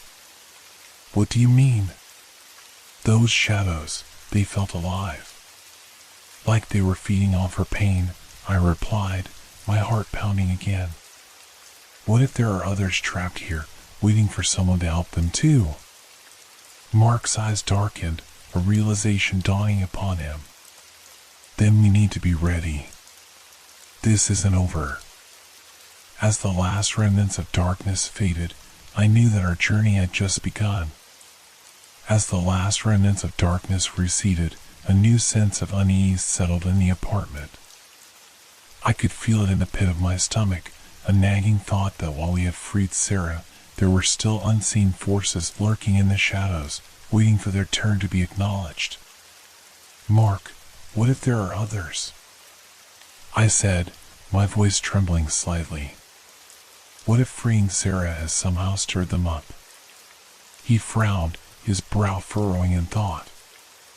If the stories are true, then we might have just opened a door. We need to be vigilant. We've only scratched the surface of this place's history.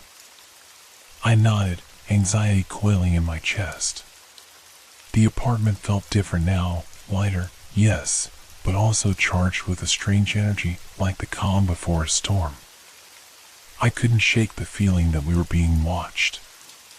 Let's set up a protection charm, Mark suggested, glancing around the room as if expecting shadows to creep back in. If there are other spirits, we need to make sure they don't get too close. We rummaged through my backpack, gathering items that felt significant, a piece of clear quartz for clarity, a sprig of rosemary for protection, and a few drops of essential oil that I always carry for grounding. As we arranged the items in a circle on the living room floor, I felt a shiver of anticipation. "What now?" I asked, looking at Mark. "Now we focus," he replied, his voice steady. "We'll call upon the light to protect us and the space around us. We need to set our intentions clearly." We sat cross-legged on the floor, the circle of items glowing softly under the dim light.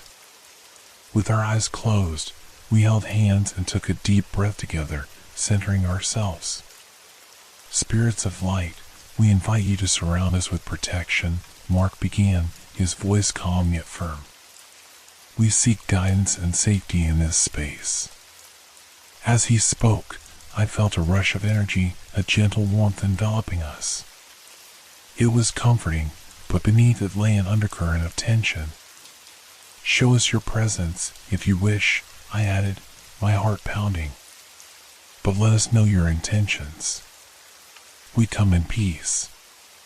A moment passed in silence, and I felt my heart race. The shadows in the corners seemed to pulse, as if responding to our call. Then, out of the corner of my eye, I caught a flicker of movement. I turned my head sharply, but nothing was there. Just the remnants of shadows lingering like memories. "Did you see that?" I whispered, my voice barely audible. Mark nodded, his expression serious. "I felt it too. We need to stay focused." We continued our meditation, breathing deeply, allowing the warmth to wash over us. I imagined a protective circle surrounding us, pushing away any negativity, any lingering pain from the past. Suddenly, the air grew heavy again, and a cold breeze swept through the room, extinguishing the warmth. "Let's not get too comfortable," Mark warned, his grip tightening around my hand. "We need to be prepared for whatever comes next." I could feel the energy shift, the atmosphere thickening. "What if they want to communicate?" I asked, a mix of dread and curiosity flooding my senses. "We'll listen," Mark replied. "But we won't engage unless we feel it's safe." As we sat in silence, the air around us began to vibrate, a low hum resonating through the room. I could feel the energy building, pulsing with intensity. "Who's here with us?" I called out softly, my voice trembling but steady. "We mean no harm. We just want to understand." A sudden chill swept through the room, wrapping around us like a shroud. The shadows elongated and twisted, taking on forms that felt almost tangible. "Let us in," a voice echoed, a whisper that sent a shiver down my spine. "Let us be free." "Mark," I gasped, fear coursing through me. "What do we do?" "Stay calm," he said, his voice low and steady. "Remember our protection. We can't let them overwhelm us." As the shadows writhed closer, I focused on the protective circle we had created. "We hear you," I said, forcing the words out despite the terror rising in my chest. "But we need to know your names." "Who are you?" A figure materialized from the darkness, a faint outline of a woman, her face obscured by shadows. I could see pain etched in her features, her eyes dark pools of sorrow. "Anna," she whispered, her voice a haunting echo. "I'm trapped, like Sarah." "Anna," I repeated, my heart racing. "What happened to you?"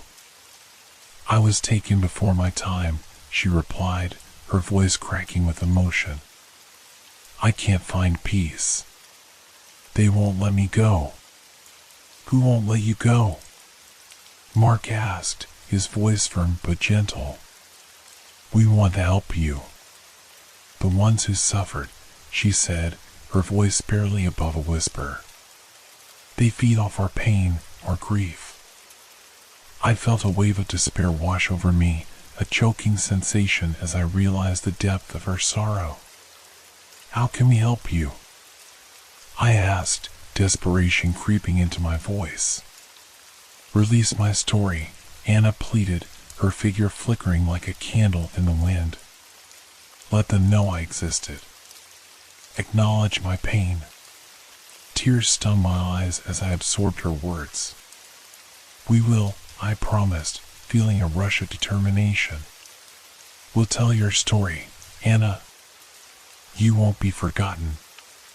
With that promise, the air shifted again, the tension releasing slightly. Anna's figure began to glow with a soft light, illuminating the darkness around her. Thank you, she whispered, and as she did, I felt a surge of energy like a breath of fresh air. Thank you for seeing me. And just like that, she faded into the light, leaving behind a sense of peace that filled the room. The shadows retreated, no longer threatening but instead tinged with a soft glow, as if the very air had lightened. We did it, I breathed, feeling overwhelmed by the intensity of the moment. Mark pulled me close, his eyes wide with a mix of relief and wonder. We're making progress, he said, his voice filled with awe. But we need to be cautious. There could be more. I know, I replied, my heart still racing. But we can't stop now. We have to continue until we help them all. As we gathered our things, I felt a renewed sense of purpose. Each spirit we encountered was a reminder of the stories that needed to be told, the pain that required acknowledgement. We're not just here to survive, Mark said, his voice steady. We're here to give them a voice. With that determination in our hearts, we prepared to face whatever shadows awaited us, ready to uncover more stories and seek the light amidst the darkness. As the room settled into an unusual calm, the weight of Anna's plea lingered in the air, echoing in my mind. I felt an urgent need to act, to not let her voice go unheard. The remnants of the energy we had stirred together still pulsed gently around us, hinting at the presence of other spirits waiting to be acknowledged. Mark, I whispered, my voice barely above a breath. What if there are more stories like Anna's? What if they're all trapped here, too? We can't ignore them, he replied, his tone resolute. We need to keep exploring, keep listening. There may be a way to help them all. The thought sent a chill down my spine, but there was also a spark of determination lighting my heart. Where do we start? I asked, looking around the dimly lit room as if it held the answers. Mark glanced towards the hallway that led to the bedrooms. Let's see if there are any clues. Maybe we can find something, letters, journals, anything that might give us insight into the lives lost here. We moved cautiously, the floor creaking under our weight as we walked through the hallway.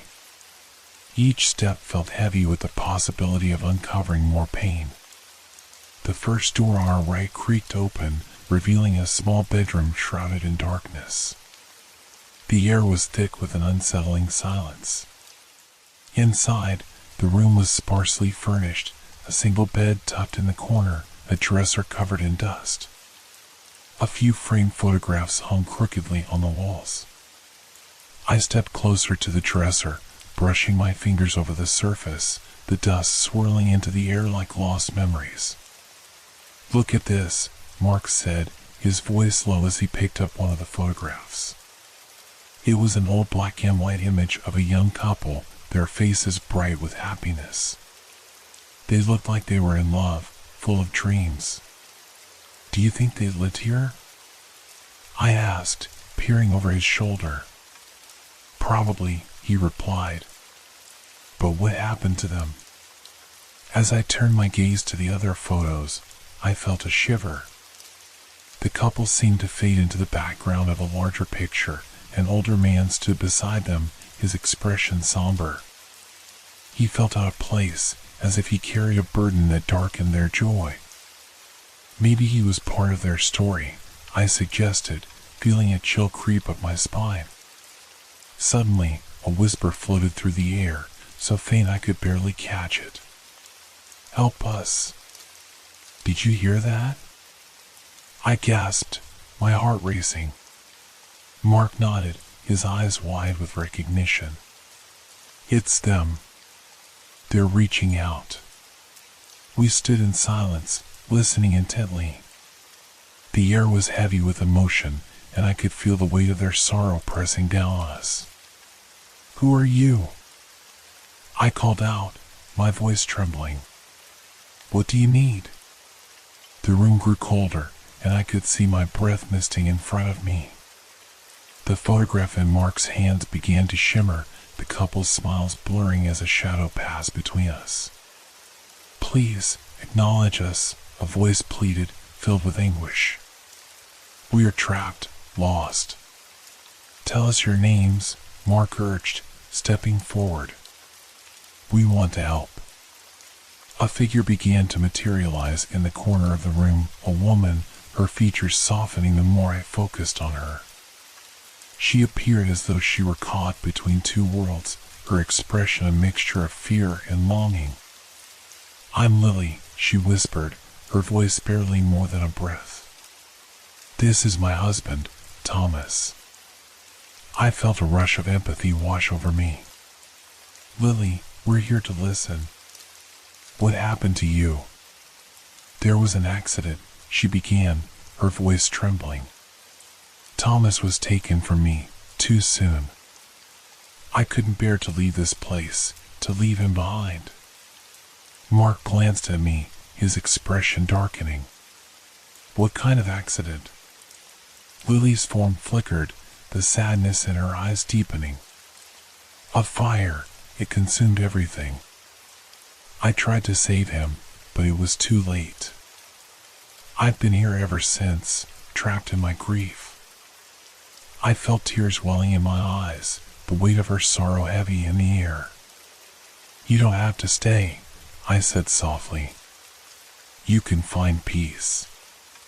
But you won't let me go, she replied, her voice cracking.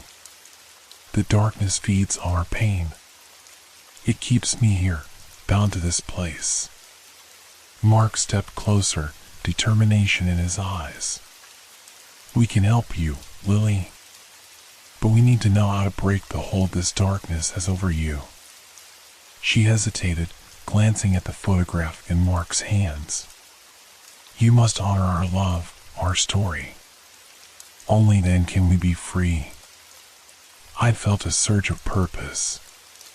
We will. We'll tell your story, Lily. We'll make sure you and Thomas are remembered. The shadows in the room began to shift, swirling around us, as if responding to her words.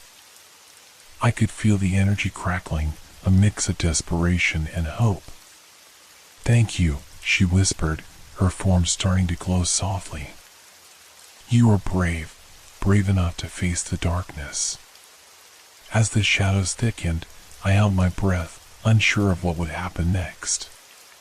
Stay with us, Lily, I urged. We won't let you fade just yet. But the darkness loomed closer, an oppressive force threatening to engulf us all. Remember us, she pleaded, her voice growing faint. Tell our story. And with that, Lily's form began to dissolve into the light, a radiant glow that illuminated the room. Thank you, she whispered one last time before vanishing completely. The air shifted again, the oppressive weight lifting as the darkness receded, leaving behind a sense of calm. Did we do it? I breathed, my heart racing with exhilaration and fear. Mark smiled, relief flooding his expression. I think we did. But we have to keep moving. I nodded, glancing at the photograph still clutched in Mark's hand. We need to find Thomas. He deserves to be remembered too.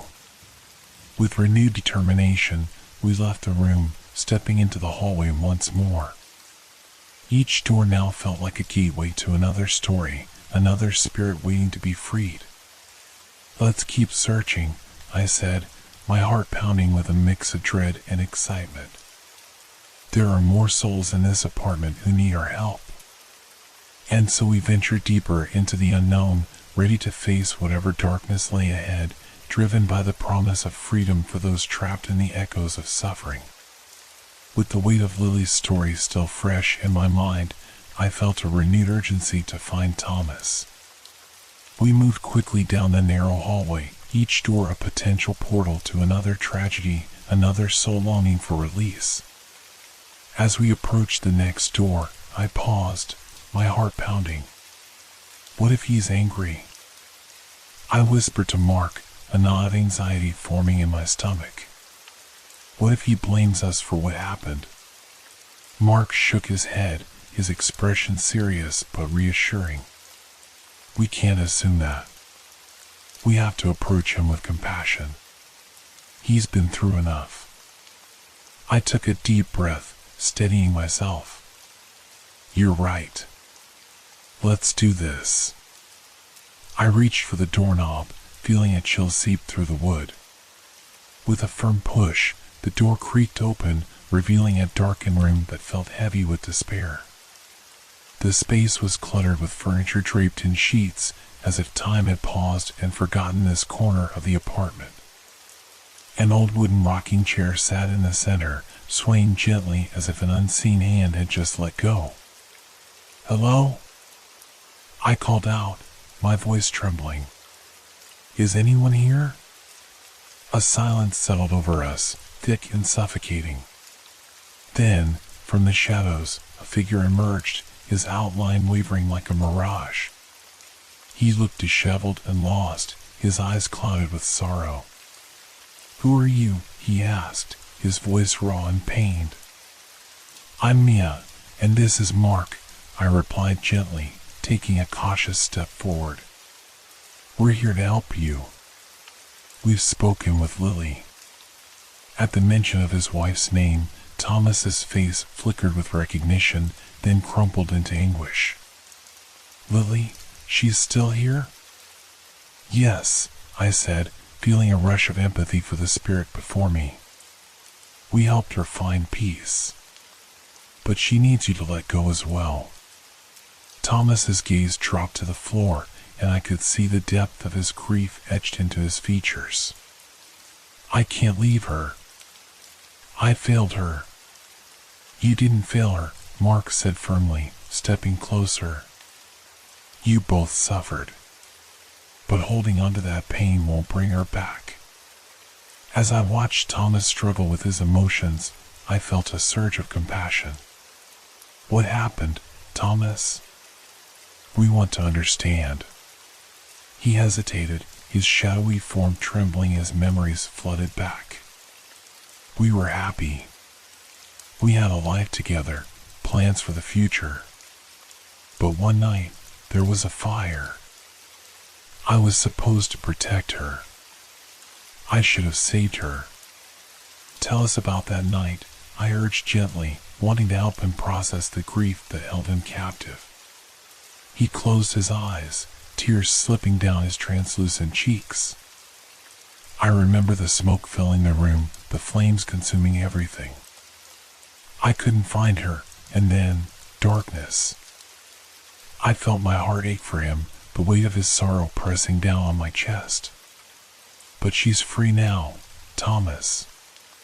She wants you to find peace too. He looked up at me, confusion mingling with the pain in his eyes. How can I be free when she's not here? Because you can honor her memory without being trapped in this pain, Mark interjected. You can find a way to carry her with you and still let go. Thomas hesitated, the shadows around him swirling like a tempest. I don't know if I can, he whispered, his voice breaking.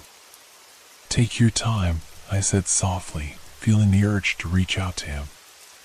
But know that Lily would want you to be happy again. You deserve to find peace. In that moment, the room grew colder, and I felt the presence of the darkness creeping back in. You have to make a choice, I urged, desperation creeping into my voice. You can either cling to the past or step into the light. The shadows writhed around Thomas, echoing his internal struggle. He looked torn, the anguish of his loss palpable.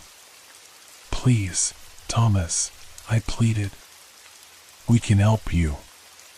But you have to want it." With a deep breath, he stepped forward, the shadows quivering around him. "I want to see her again. I want to hold her. But I can't bear the thought of leaving her behind." "You won't be leaving her behind," I assured him, my voice steady. "You'll carry her memory with you. She'll always be a part of you." Slowly, the light in the room began to shift, illuminating the shadows. I felt the energy building, a warmth spreading through the space as if the very air were urging him to release his pain. "Thomas, let her go," Mark encouraged, his voice strong. "You can be free. You owe it to her." Thomas's form flickered, wavering between the shadows and the light. I could see the turmoil in his eyes, the battle between holding on and letting go. Finally, he took a deep breath, the shadows swirling around him with intensity. "Lily," he whispered, a sorrowful longing in his voice. "I love you." And with those words, I felt the energy shift dramatically. The darkness that had encroached upon us began to recede, and the warmth enveloped him, drawing him closer to the light. A radiant glow filled the room, and I watched as Thomas's features softened. "I'm sorry," he breathed, his voice trembling. "I'll find you again." As he dissolved into the light, I felt an overwhelming sense of peace wash over the room. The shadows faded completely, leaving behind a gentle warmth that enveloped us. "We did it," I whispered, tears of relief spilling down my cheeks. Mark wrapped his arms around me, pulling me close. "They're free," he said, his voice filled with awe. "We helped them both." As we stood in the aftermath of their release, I felt a wave of exhaustion wash over me, but it was laced with satisfaction. We had honored their stories, acknowledged their pain, and helped them find peace. "Do you think there are more?" I asked, glancing around the now brighter room. "Probably," Mark replied, his expression contemplative. "But we're learning how to help them. We can't stop now." I nodded, feeling a mix of dread and determination. "Let's keep going. We owe it to them." With a renewed sense of purpose, we stepped out of the room and back into the hallway. Each door held the potential for another story, another soul waiting for release. "Let's find them," I said, my heart racing with anticipation. "Let's give them a voice." As we moved forward, I felt a surge of hope. We were not just fighting against the darkness, we were fighting for those who had been lost, bringing light to their stories and freedom to their spirits. The hallway stretched out before us like a shadowy labyrinth, each door a threshold to another lost story. With every step I took, I felt the spirits around us, their energy palpable, almost begging to be acknowledged. "Which room should we try next?" Mark asked, glancing at the doors lining the walls. I paused, closing my eyes for a moment to listen to the whispers that danced on the edge of my consciousness. "The last door on the left," I replied, a strange certainty guiding me. As we approached the door, a sense of trepidation washed over me. I reached out, my fingers trembling as they brushed against the cold metal doorknob. The air felt charged, thick with anticipation. "Are you ready?" I asked Mark, who nodded, determination etched across his face. With a deep breath, I turned the knob and pushed the door open. The hinges creaked, revealing a room cloaked in darkness, the air heavy with despair. Inside, the atmosphere felt dense, almost suffocating. The room was cluttered with remnants of a life once lived, old furniture covered with sheets, a forgotten child's toy lying abandoned in the corner. Hello? I called softly, stepping into the room. Is anyone here? Silence engulfed us for a moment, but then a soft, almost childlike voice echoed through the darkness. Help me. Who's there? I asked, my heart racing as I strained to see through the gloom. A flicker of light appeared in the far corner, illuminating a small figure. As the glow grew stronger, I realized it was a child, no older than 7 or 8, with wide, fearful eyes. I'm Sarah, she said, her voice trembling. Please. I'm so scared. Sarah, we're here to help you, I said gently, stepping closer. What happened? I don't know, she whimpered, tears glistening on her cheeks. I was playing, and then everything went dark. I can't find my mommy. My heart broke at the sight of her, a lost child trapped in a world of sorrow. We'll help you find her, I promised, kneeling down to her level. But you have to tell us what you remember. I was in my room, she began, her voice soft and shaky. I was playing with my toys. Then there was a loud noise, and everything got hot. I ran, but I got lost. Did you see anyone else? Mark asked, his brow furrowed with concern.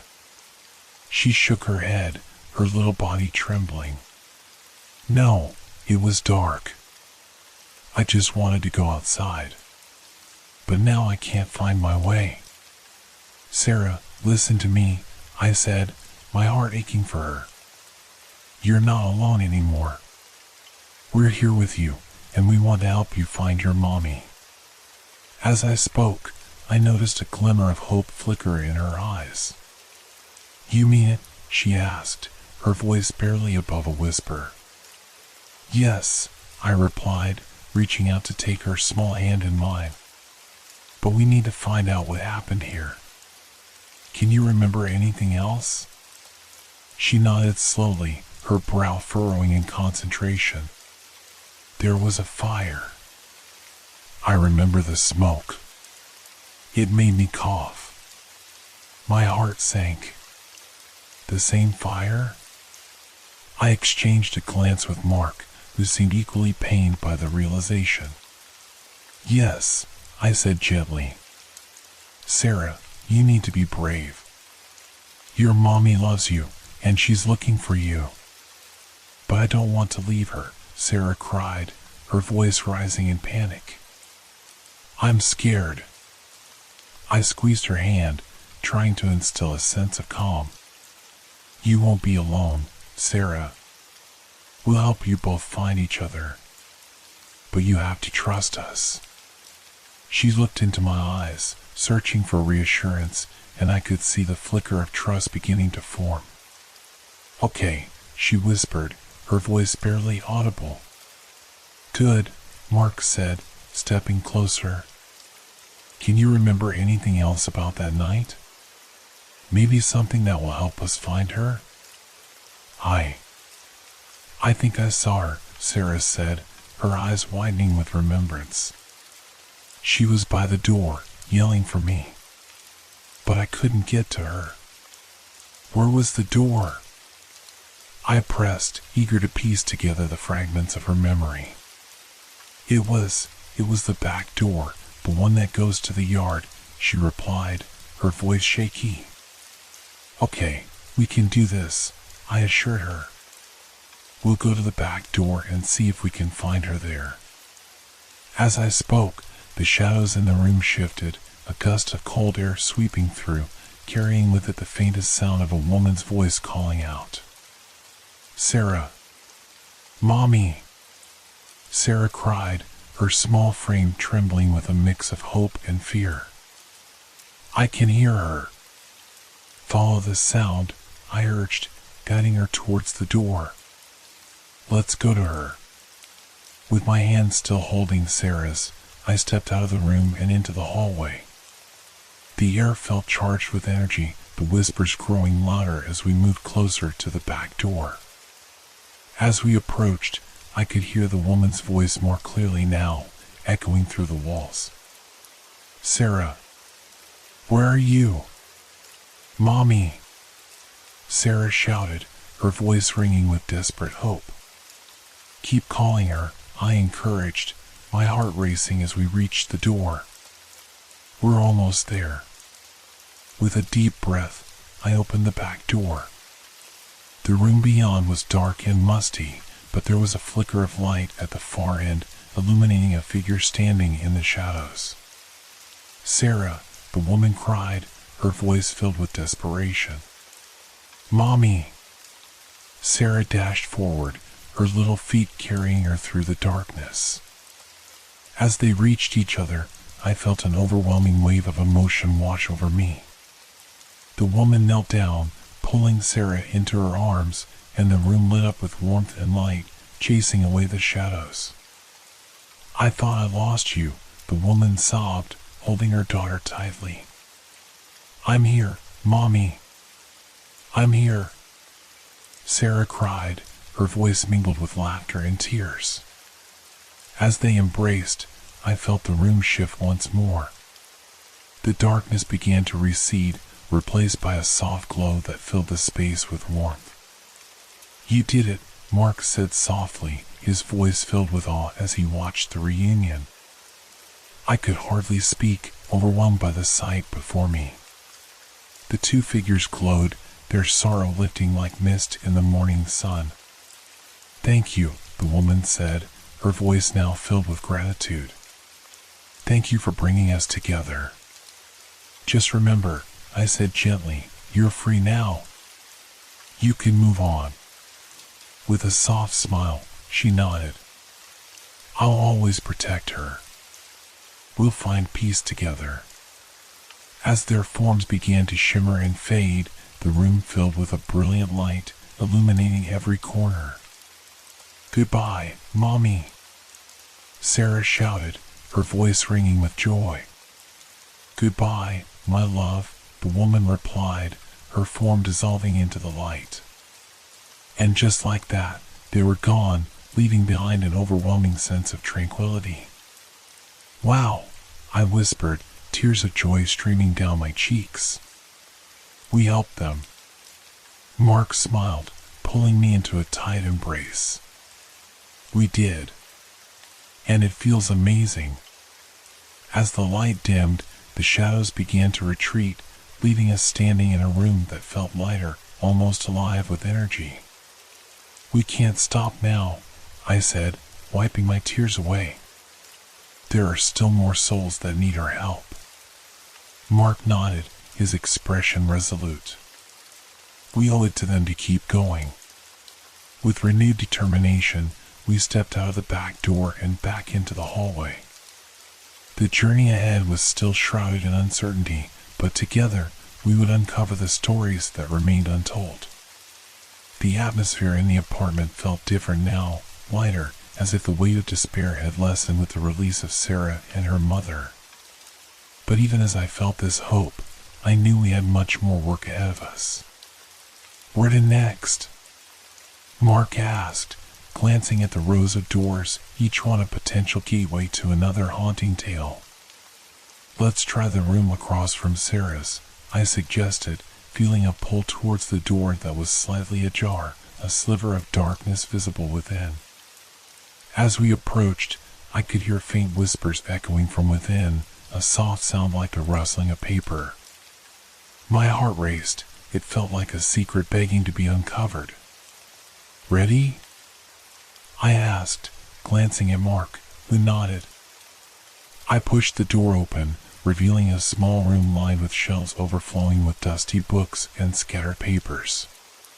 In the center of the room sat a desk cluttered with old manuscripts, the air thick with the scent of aging paper. "Hello?" I called, stepping inside. The whispers intensified, swirling around us like a gentle breeze.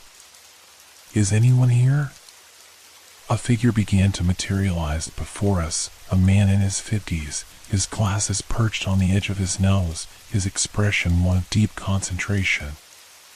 He seemed to be scribbling frantically at a piece of paper, the ink smudged as if he had written in haste. "Excuse me," I said gently, taking a step closer. Are you trapped here?" He looked up, startled, and for a moment his eyes widened in disbelief. "Who are you?" "I'm Mia, and this is Mark," I replied, my voice steady. "We're here to help you." He blinked at us, confusion flickering across his face. "Help me? But how can you help?" "I'm just a writer." "You're more than that," Mark interjected, stepping forward. "What's your name?" "James," he said, still bewildered. "But what can you do?" "I'm lost in my work." "What are you writing about?" I asked, my curiosity piqued. He sighed, his shoulders slumping in defeat.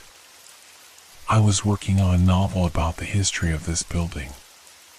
It's important." "Important enough to keep you here?" Mark asked, concern etched on his face.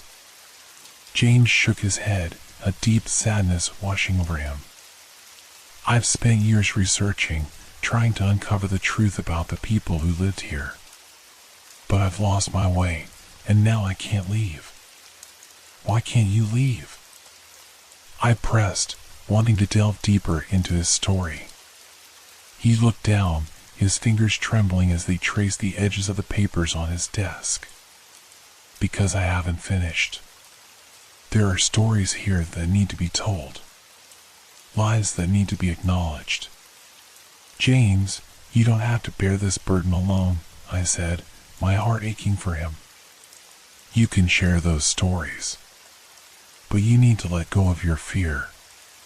He looked at me, his eyes filled with despair. "But what if I'm not ready? What if I fail?" "You won't know until you try," I replied, my voice firm but kind. "And you don't have to do it in isolation."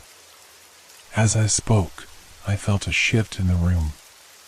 The papers on the desk rustled, as if responding to our conversation. James's expression flickered between hope and doubt. Maybe I can trust you," he whispered, his voice trembling. "But I've been here so long, I'm not sure how to let go." "Start by sharing your story with us," Mark urged gently. "Tell us what you've discovered about this place." James took a deep breath, his gaze shifting to the walls around him. "There are so many tragic tales hidden within these walls. Families torn apart, dreams shattered by the darkness that once consumed this building. What have you learned?" I prompted, eager to hear the narratives that had held him captive. "There was a family that lived here in the 1970s, he began, his voice growing stronger. "They were happy at first, but then a series of strange events began to unfold. Their son disappeared one night, and the parents were driven to madness trying to find him." "What happened to the boy?" I asked, my heart racing with anticipation. "No one ever found him," James said, sorrow lacing his words. "But the parents claimed to hear his voice in the walls, calling out for help. They eventually left, but the stories lingered, echoing through the years." As he spoke, I felt a chill sweep through the room, as if the very walls were resonating with the boy's lost cries. "And there's more?" "Countless tales," he said, his voice filled with urgency. "I've uncovered stories of spirits trapped here, longing for resolution. They need someone to tell their stories, to give them a voice." "You can be that voice," I encouraged, feeling the energy in the room shift as his passion ignited. "But first, you have to release your fear of failure." "Fear has been my prison," James admitted, his eyes glistening with unshed tears. "I've been terrified that no one would care, that my work would be meaningless." "It matters, James," Mark said, stepping closer. "You've dedicated your life to uncovering these stories. Let us help you share them." With a shaky breath, James looked at us, the weight of his burden lifting ever so slightly. What if I could finally finish? What if I could let go of the past? "You can," I assured him, feeling the warmth of hope spreading through the room. "But you need to trust us and yourself." As the shadows around him began to fade, I could see a flicker of determination in his eyes.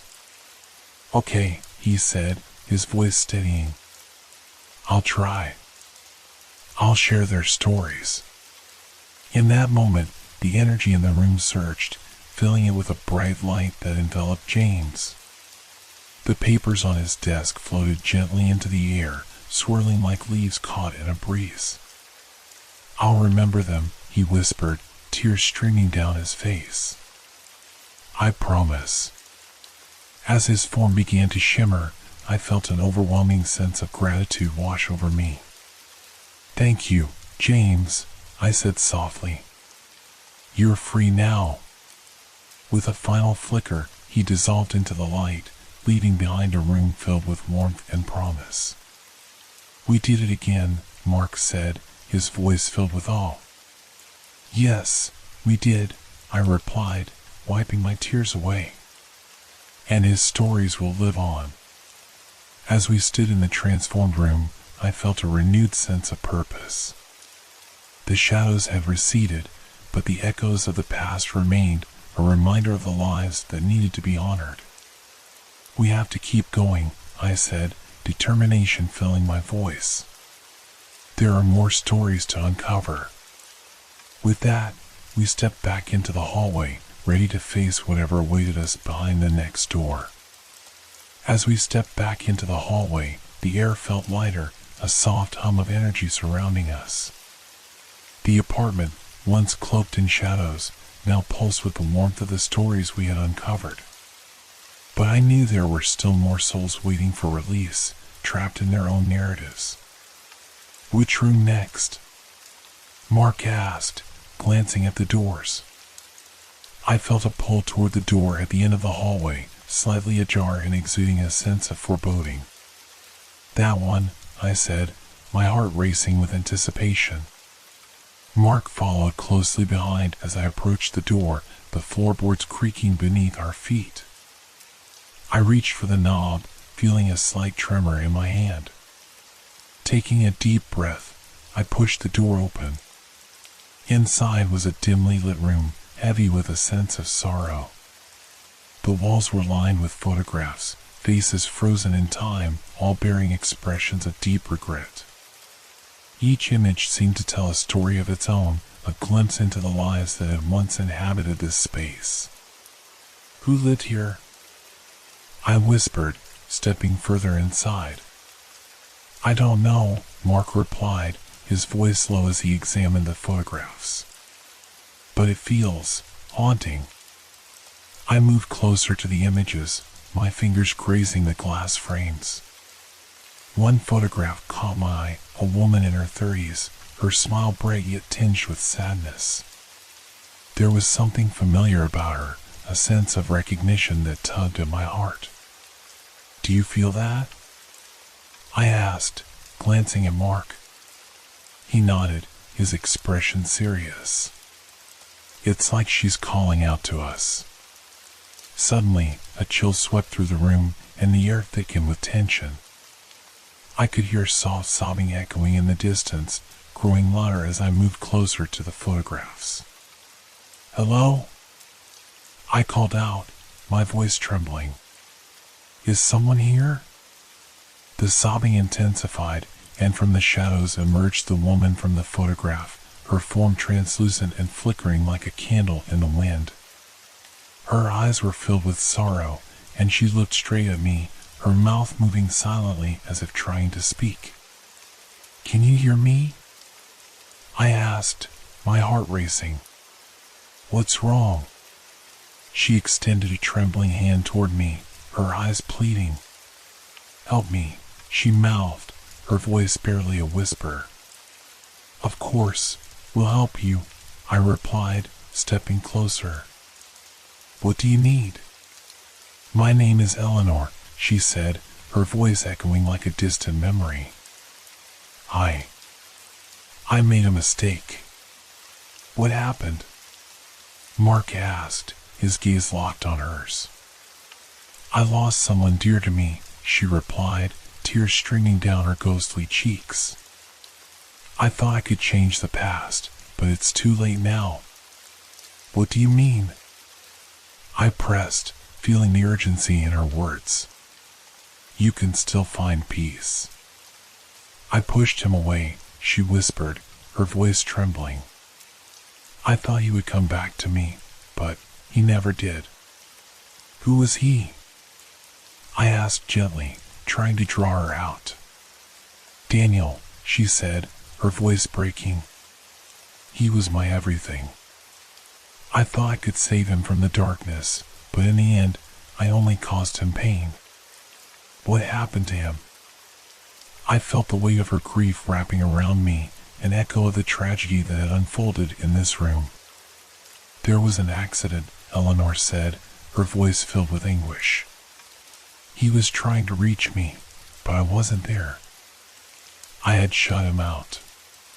The air grew heavy with her regret, and I felt a deep empathy for her. Eleanor, it's not too late to let go of that pain, I said softly. You can honor his memory without being trapped in his sorrow. But how? She asked, her eyes wide with desperation. Share your story, I urged. Tell us what happened.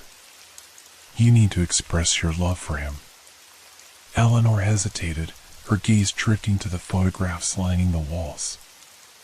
I was afraid of losing him, so I pushed him away. I thought I was protecting myself, but I only ended up losing him forever. As she spoke, I felt the energy in the room shift, a swirl of emotions enveloping us.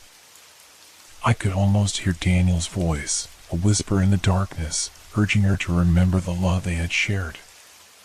You loved him, I said gently, hoping to break through her grief. That love is still with you. You can carry it with you. Yes, Mark added, stepping forward. You don't have to carry this regret alone. You can find a way to forgive yourself. Eleanor looked at us, her expression softening as she absorbed our words. But what if it's too late? She whispered. It's never too late, I assured her. You can honor his memory and let him go. With a shaky breath, she nodded, the weight of her sorrow beginning to lift. I'll try, she said softly. I'll try to remember the good times. As she spoke, the room filled with warmth, the photographs shimmering with a newfound light. The shadows that had once clung to the corners began to recede, and the air felt lighter, almost joyful. Thank you, Eleanor said, her voice steadying. I've held onto this pain for so long. It feels freeing. Let it go, I encouraged, feeling the energy in the room pulse with warmth. Let his memory live on in a way that brings you peace. With a final nod, Eleanor's form began to shimmer, the light surrounding her growing brighter. I'll remember, she promised, her voice echoing in the room. I'll always love him. As she dissolved into the light, I felt a surge of emotion wash over me, a bittersweet joy that filled the room. We helped her, Mark said, his voice filled with awe. Yes, I replied, wiping away tears of relief. She's free now. As we stood in the transformed room, the photographs now glowed with a sense of hope. I knew we had honored another soul's journey. But as I glanced around, I felt a flicker of unease. The apartment still held many secrets, and we had to continue uncovering them. Let's keep going, I said, my voice steady. We can't stop now. With determination, we moved toward the next door, ready to face whatever awaited us on the other side.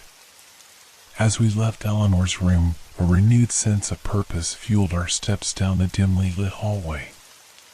The faint whispers of the apartment seemed to grow louder, echoing the emotions of the souls we had encountered.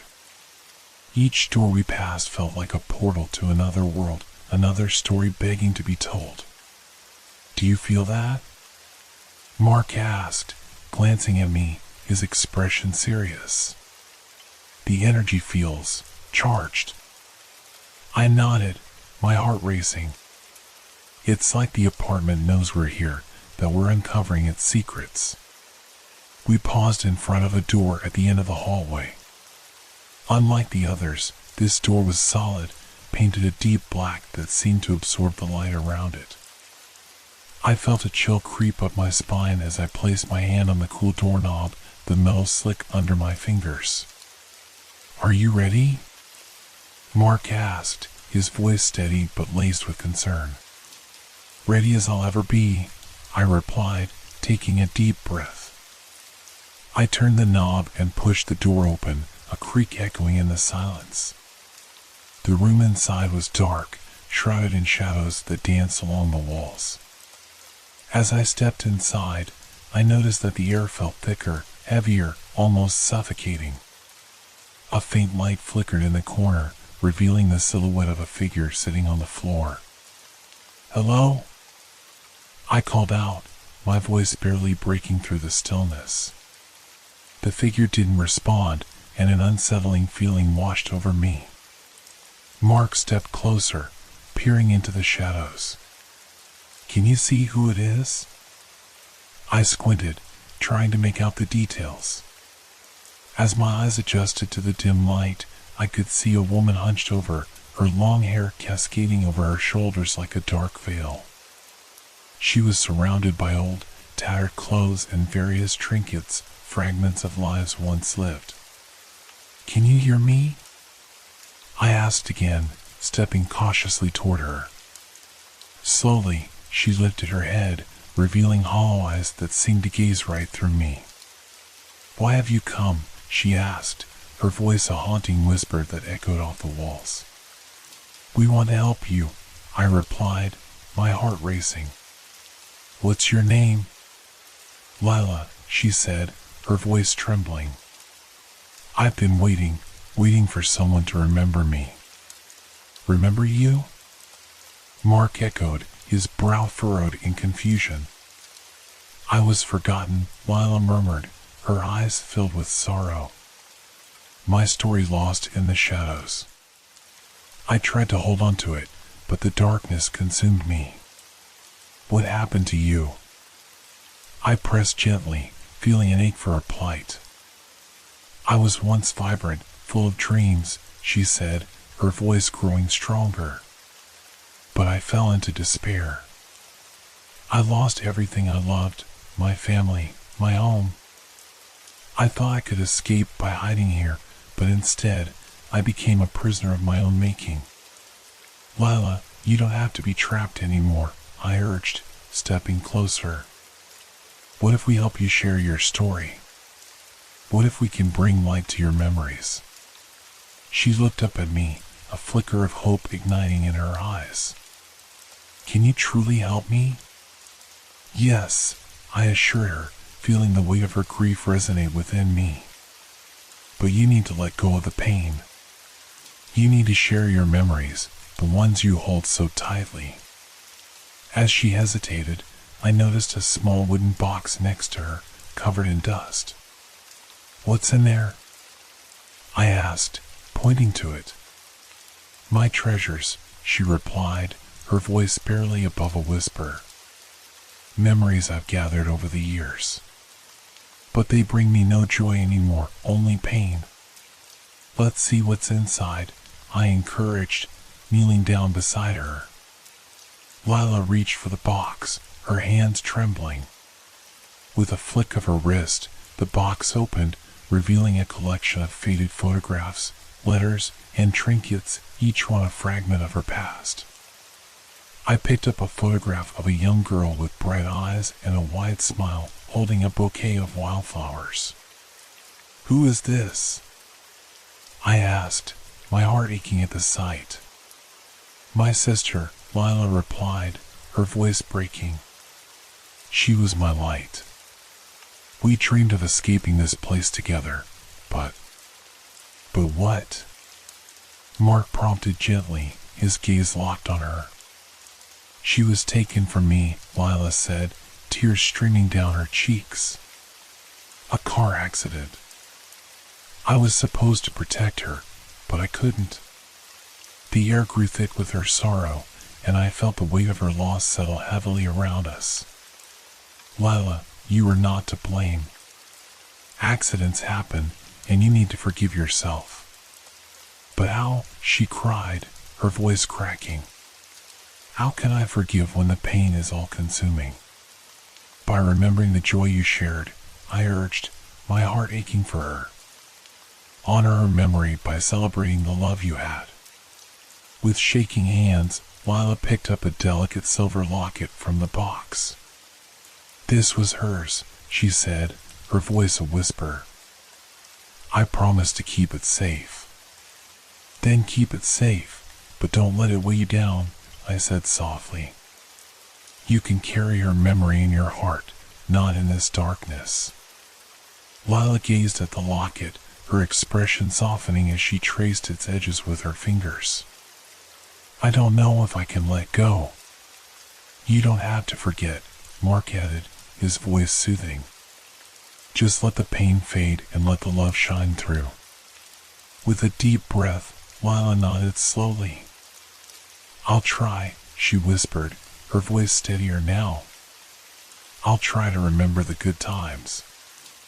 As she spoke, I felt a surge of warmth envelop us, the shadows in the room receding. The locket in her hands began to shimmer, reflecting the flickering light around us. Thank you, Lila said, her eyes filled with gratitude. Thank you for reminding me of my sister's love. With that, her form began to glow brighter, the shadows lifting from her as if they were being washed away by a gentle tide. I'll carry her with me, she promised, her voice now filled with strength. She'll always be a part of me. As the light enveloped her, I felt a rush of emotion, relief, joy, and a bittersweet sadness for the pain she had endured. Goodbye, Lila, I whispered, watching as she transformed into a radiant light that danced around the room before fading into the air. We did it, Mark said, while filling his voice. Yes, I replied, wiping my tears. She's finally free. The room felt lighter, filled with a sense of peace that had not existed before. As we stood among the remnants of Lila's past, I felt a renewed determination surge within me. There are still more stories waiting to be uncovered, I said, glancing at the remaining doors in the hallway. Mark nodded, his expression resolute. Let's keep going. We can't stop now. With that, we moved toward the next door, ready to face whatever darkness awaited us beyond its threshold. As we left the light of Lila's room behind, a heaviness settled over us, amplifying the sounds of the apartment, faint creaks, distant whispers, and an unsettling sense of anticipation. The next door stood before us, old and unremarkable, but a thick, almost suffocating air seemed to cling to it. Are you ready? I asked, my voice barely above a whisper, the tension tightening around us.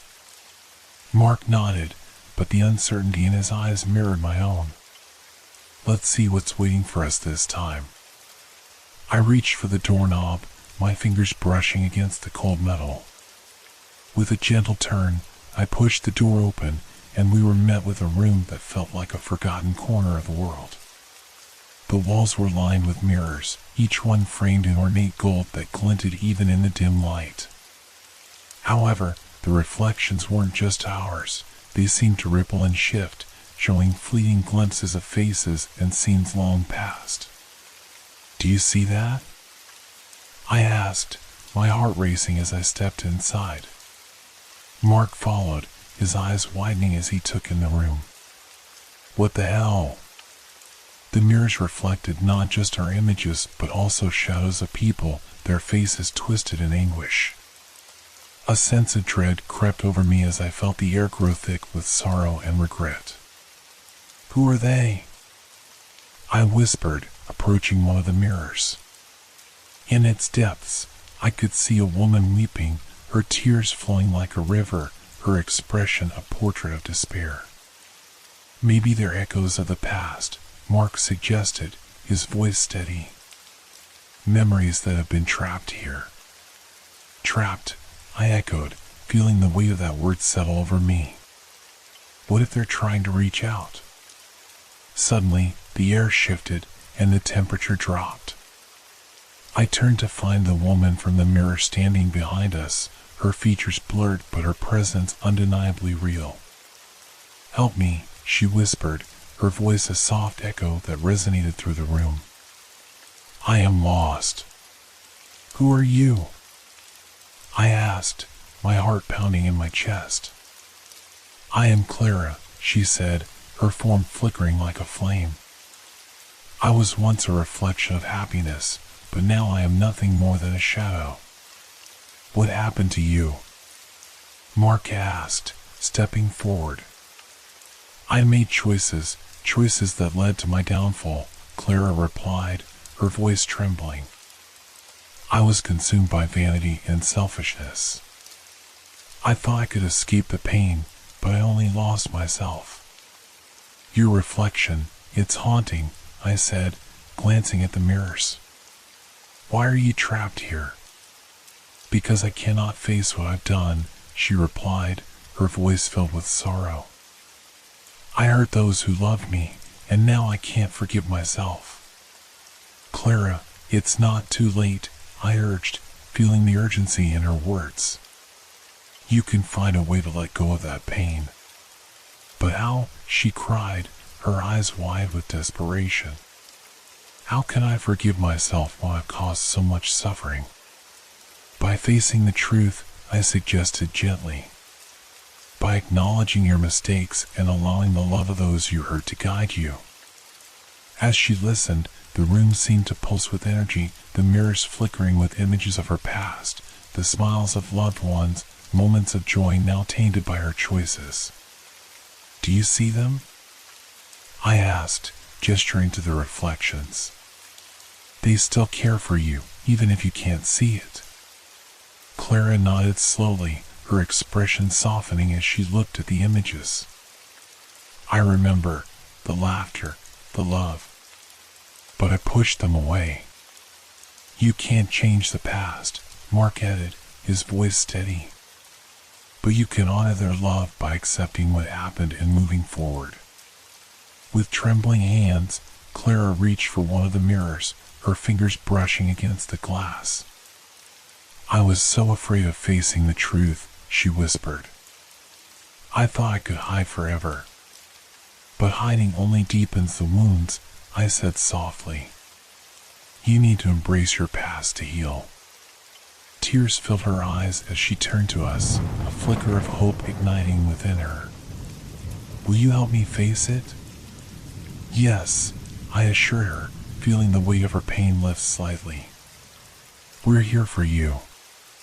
As she nodded, the mirrors began to shimmer, the reflections coalescing into a single scene, a family gathered around a dinner table, laughter filling the air. Clara's face appeared among them, radiant and full of life. This was before, she murmured, her voice cracking. Before I let my pride drive them away. It's beautiful, I said, my heart swelling at the warmth radiating from this scene. Remember this feeling. Let it guide you back. With every passing moment, the room grew lighter, the echoes of anguish fading as Clara's spirit began to brighten. I will try, she whispered, determination infusing her words. I'll honor their memory and allow myself to heal. With that promise, the shadows in the room lifted, the mirrors reflecting her newfound resolve. Thank you, Clara said, her voice filled with gratitude. Thank you for helping me see. As her form began to shimmer, the air around us filled with warmth, her presence glowing brighter. Goodbye, Clara, I whispered, watching as she transformed into a radiant light that filled the room with hope before fading into the ether. "We helped her find her way," Mark said, all reflected in his eyes. "Yes," I replied, wiping my tears. Another soul released from the shadows. As we stood in the now bright room, a sense of fulfillment washed over us. Yet, I couldn't shake the feeling that more awaited us. "Let's move on," I said, glancing at the next door. "There are more stories to uncover." Mark nodded, his resolve echoing my own as we stepped into the next chapter of our journey.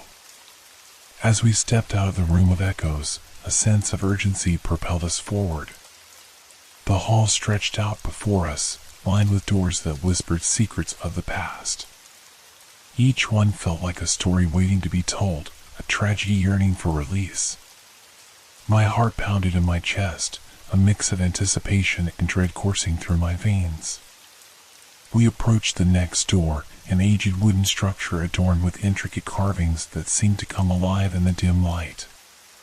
The air around it felt charged, vibrating with emotions, longing, sorrow, and regret. I hesitated, glancing back at Mark, who wore a look of steely determination. "Ready?" I asked, my voice barely above a whisper. "Always," he replied, gripping my hand tightly. With a deep breath, I turned the knob and pushed the door open. The room inside was cloaked in shadows, the air heavy with an indescribable weight. It took a moment for my eyes to adjust, and when they did, I was met with an unexpected sight. The walls were lined with clocks of all shapes and sizes, their hands frozen at different times. The sound of ticking echoed around us, creating an unsettling rhythm that filled the room. In the center stood a large grandfather clock, its face cracked and worn, yet it somehow exuded a sense of ominous grandeur.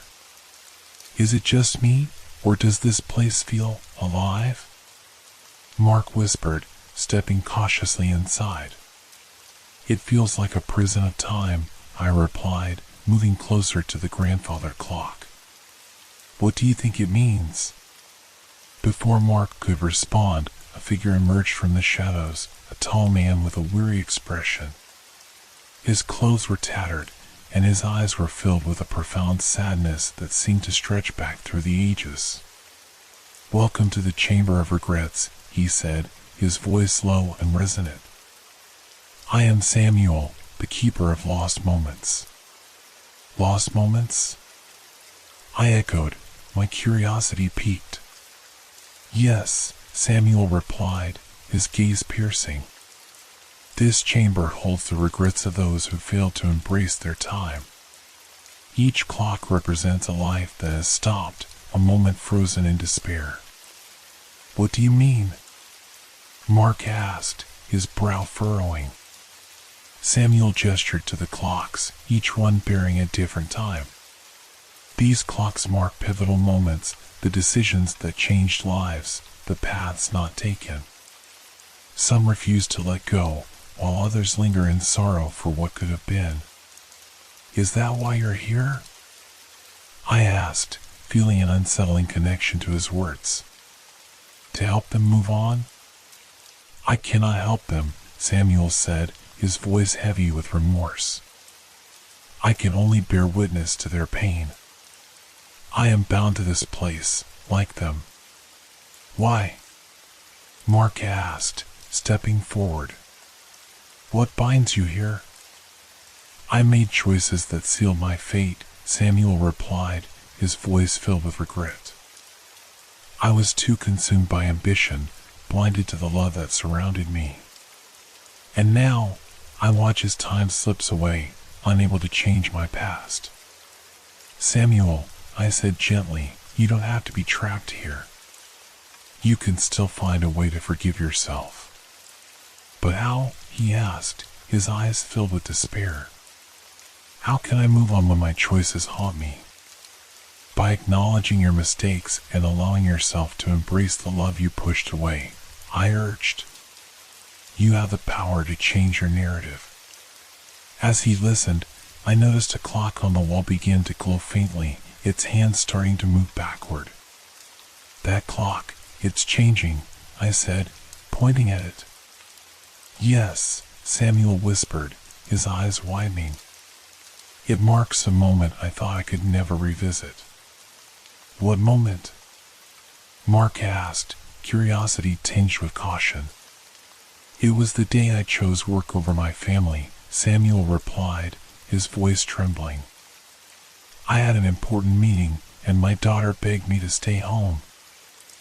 I promised her I would be there, but I left her waiting.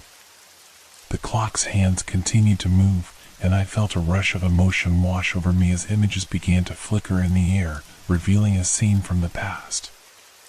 A young girl stood alone in a sunlit room, her face a picture of hope, clutching a handmade card. She was waiting for me, Samuel murmured, his voice breaking. She made me that card for my birthday. I never got to see her open it. Tears streamed down his cheeks as he watched the memory unfold. I was too late. I missed her birthday, and I missed her. Samuel, she still loves you, I said gently, my heart aching for him. She wants you to remember the joy you shared, not just the regret. As I spoke, the glowing clock flickered again, and the scene shifted. Now, the girl stood at a birthday party, surrounded by friends, her laughter ringing through the air. Samuel's face contorted in pain as he watched the happiness he had missed. Can you see her joy? I urged. That's the love she carries for you, even now. I don't deserve her love, he choked out, his voice filled with anguish. I failed her. You can honor that love by forgiving yourself, I said, feeling a surge of empathy for his pain. You can't change the past, but you can choose how you remember it. With a shuddering breath, Samuel took a step closer to the clock, his eyes locked on the glowing hands. I just wanted to be a good father, he whispered. I thought success would make her proud. But she wanted you, Samuel, I urged. Not your success, but your presence. Embrace that truth. As he listened, the clock began to chime, each sound resonating deep within me. The memories swirled around us, and I felt a wave of warmth envelop the room as the clock started to glow brighter. I see it now, he said, his voice trembling with realization. I see her laughter, her love. I forgot what truly mattered. With that acknowledgement, the air around us shifted, filling with light and warmth. Samuel's figure began to glow, the shadows that had clung to him fading away. Thank you, he said, his voice steady now. Thank you for reminding me. Goodbye, Samuel, I whispered, my heart swelling with hope as his form transformed into radiant light, illuminating the chamber. As the last of his light faded, the clocks began to tick again, their hands moving in harmony, signaling the return of time to the room. Another soul freed, Mark said, his voice filled with awe. Yes, I replied, wiping away the tears that had flowed freely. But we can't stop now. There's still more to uncover. With renewed determination, we moved toward the next door, ready to face whatever awaited us in the depths of the apartment. As we stepped out of the chamber of regrets, a palpable sense of relief washed over me. Samuel's release felt like a victory, yet the weight of the apartment still hung in the air, thick and suffocating. Each door we passed seemed to beckon with stories of its own, and I couldn't shake the feeling that the darkest tales lay ahead. We approached the next door, a stark contrast to the warm glow of the previous room. This door was heavy, made of dark wood, and adorned with intricate carvings that twisted into grotesque shapes. The air around it felt charged with an unsettling energy, a chill that crawled up my spine. Are you sure we should keep going? Mark asked, hesitating at the threshold. What if we find something we're not ready for? We can't turn back now, I replied, trying to sound braver than I felt. We have to face this together. With a determined nod, I gripped the doorknob and pushed the door open. The moment we crossed the threshold, the atmosphere shifted dramatically. The room was dimly lit, shadows dancing along the walls as if they were alive. The air was thick with an oppressive silence, broken only by the distant sound of whispering, soft, unintelligible murmurs that seemed to rise and fall like a haunting melody. "What is this place?" Mark whispered, his voice barely above a breath. "I don't know," I replied, scanning the room. It was filled with tall, shadowy figures that seemed to linger just at the edge of the light, their forms shifting and blending into the darkness. The walls were lined with framed portraits, each one depicting a person whose face was obscured by shadows, their eyes glinting like tiny stars in the dark. "They look familiar," Mark said, stepping closer to one of the portraits. "But I can't quite place them." As I moved beside him, a chill ran down my spine. "It feels like they're watching us." Just then, one of the figures stepped forward, emerging from the shadows with an ethereal grace. It was a woman, her face obscured by dark tendrils that seemed to flow like smoke. Her eyes, however, glowed with an otherworldly light. "Welcome to the Hall of Shadows," she said, her voice a melodic whisper that echoed through the room. "I am Lysandra, the guardian of forgotten souls." "Forgotten souls?" I echoed, glancing at Mark, who looked equally bewildered. "Yes," Lysandra continued, her form flickering as if she were caught between worlds. "This hall is filled with those who have been lost to time, their stories swallowed by the darkness." "What do you mean?" Mark asked, his voice steadying as he faced her. "They are the ones who were never acknowledged, their lives and choices cast aside like fallen leaves," she explained, gesturing to the portraits. "Each of these souls has a story that begs to be remembered." "Can we help them?" I asked, feeling a swell of compassion for the lost souls. "Help?" Lysandra mused, a hint of sorrow in her eyes. "That depends on their willingness to be seen." I stepped closer to the nearest portrait, the shadows around it swirling like a storm. As I peered closer, the figure within began to shift, the dark mass revealing a young man with haunted eyes. "What's his story?" I asked, my heart aching at the sight. "His name was Thomas," Lysandra replied, her voice softening. "He was an artist, but his work was never recognized. He poured his soul into his creations, yet they remained unseen, leading him to spiral into despair." "Thomas," I whispered, feeling a connection to his pain. "He deserves to be remembered." As if sensing my thoughts, Thomas's figure began to shimmer, the shadows around him fading slightly. "I wanted to create beauty," he murmured, his voice barely audible. "But no one ever saw." "You are still here," I said, my heart racing. "Your story deserves to be told. We can help you find the recognition you seek." But the shadows clung to him, twisting and writhing as he recoiled. "No one will listen. I am just a ghost of what could have been." "Don't say that," Mark interjected, stepping forward. "Your pain is real. Your art matters. Let us help you break free."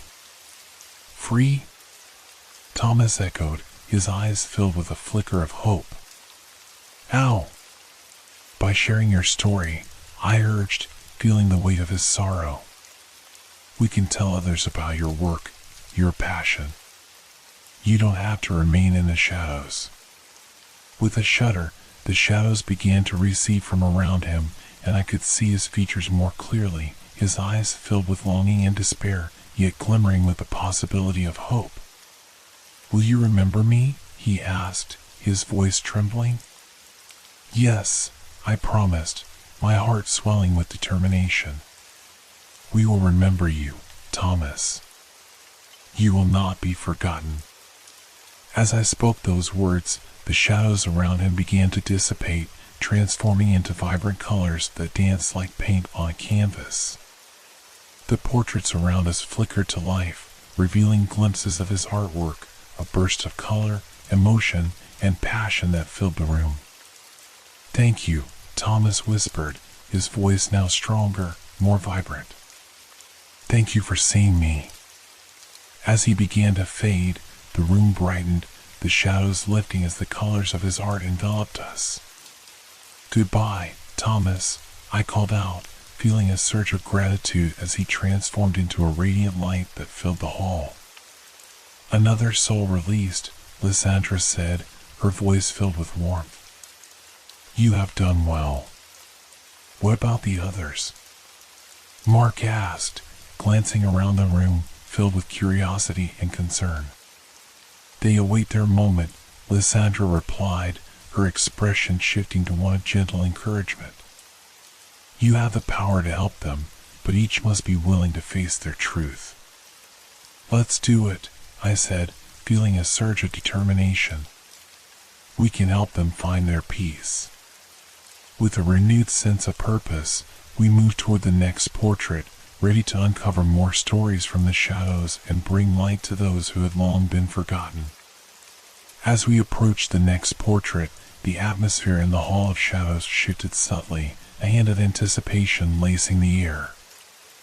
I could feel the weight of countless stories pressing down on us, each one filled with its own anguish and longing for acknowledgement. Mark stood close beside me, his expression a mix of determination and compassion, reflecting my own emotions. The next portrait depicted an elderly woman, her features hidden beneath a veil of shadows, but I could sense the depth of her sorrow. The moment I stepped closer, the whispers in the room grew louder, forming a chorus of lamentations that tugged at my heart.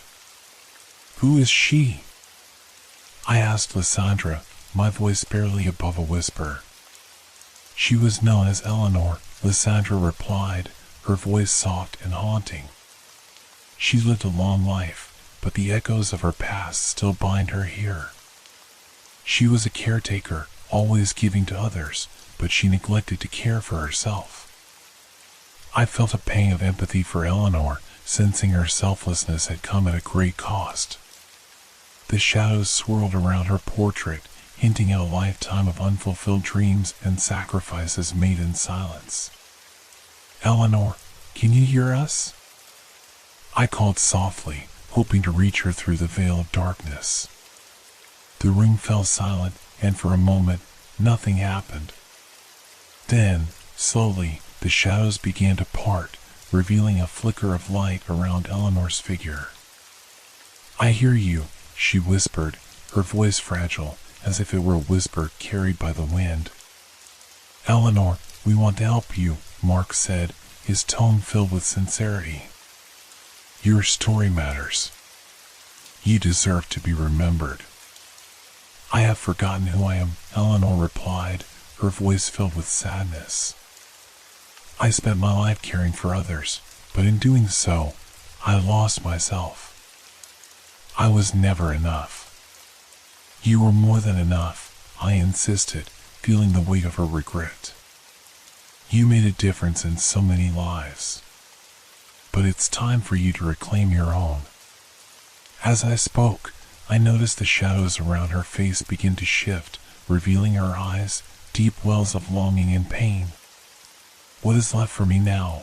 She asked, her voice trembling. I have given all I had. Your life is still a canvas waiting for color, I urged, stepping closer. It's not too late to find joy in your own existence. What dreams did you once hold close? The shadows seemed to pulse with energy, and I could sense her hesitation. I wanted to paint, she admitted, her voice barely audible. But I never had the time. I always put others first. Then let's honor that dream, I encouraged, a surge of inspiration filling me. Imagine picking up that brush again, pouring your heart into your art. You deserve to create, Eleanor. You deserve to be seen. A flicker of light sparked in Eleanor's eyes as she absorbed my words. Can it truly be so? She whispered, a mixture of hope and doubt coloring her voice. Absolutely, Mark chimed in, his eyes shining with determination. Your legacy isn't just about what you did for others, it's also about what you can do for yourself. The shadows around Eleanor began to tremble, flickering as if they were caught in a whirlwind. You're right, she said, her voice gaining strength. I have lived in the shadows for too long. With that declaration, the room around us began to transform. The shadows receded, replaced by soft, warm light that bathed Eleanor in a golden glow. The portraits on the walls shimmered with vibrant colors, and I could see her younger self standing before a canvas, a brush poised in her hand, ready to create. Remember the joy of creation, I said, my heart racing as the memories unfolded. Let it fill you. Let it set you free. As Eleanor embraced her past, the shadows that had once bound her began to dissolve, replaced by a radiant aura of light. Thank you, she said, her voice now filled with clarity and strength. Thank you for reminding me of who I am. Goodbye, Eleanor, I called, my heart swelling with pride as her form shimmered and transformed into pure light, illuminating the hall with warmth and vibrancy. Another soul set free, Lysandra said, her voice laced with approval. You have done well, but there are more waiting for your compassion. We won't stop, I declared, glancing at Mark. We can help them all. As we moved toward the next portrait, I felt a surge of hope mixed with determination. The weight of the stories surrounding us was daunting, but with each soul we helped, we were unraveling the darkness that had plagued this apartment for so long. Chapter 17, The Sins of Silence. The next portrait caught my attention, a figure wrapped in shadows that twisted and coiled like smoke. As I stepped closer, the outline of a young girl emerged, her eyes wide with fear and uncertainty. Her name is Clara, Lysandra said, sadness tinging her voice. She lived a life trapped in silence, her voice stifled by the weight of others' expectations. What do you mean? Mark asked, his brow furrowed. Clara was a gifted singer, but her family disapproved of her passion, Lysandra explained. They wanted her to follow a more practical path, and she silenced her dreams to please them. I felt a pang of empathy for Clara, understanding the pain of unfulfilled dreams. Clara, I called softly, hoping to reach her. Can you hear us? The shadows around her flickered, and for a moment it seemed like she might respond. Then, with a shudder, the shadows grew thicker, swallowing her light. I can't, she whispered, her voice barely a breath. I'm not allowed to be heard.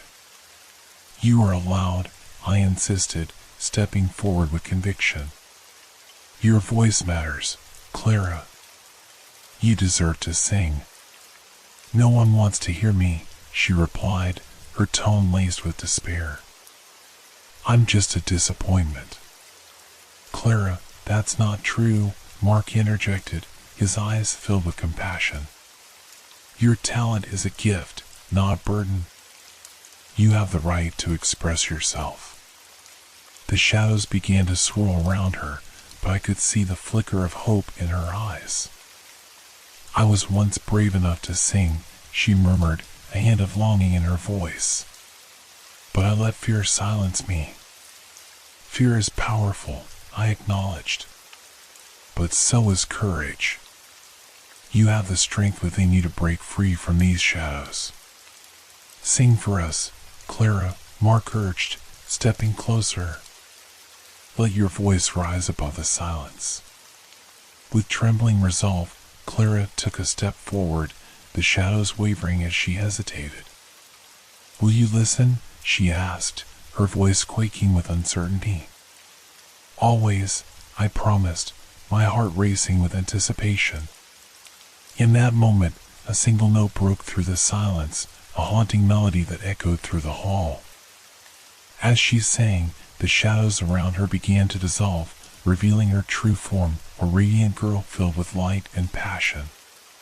"Keep going," Mark encouraged, his voice filled with excitement.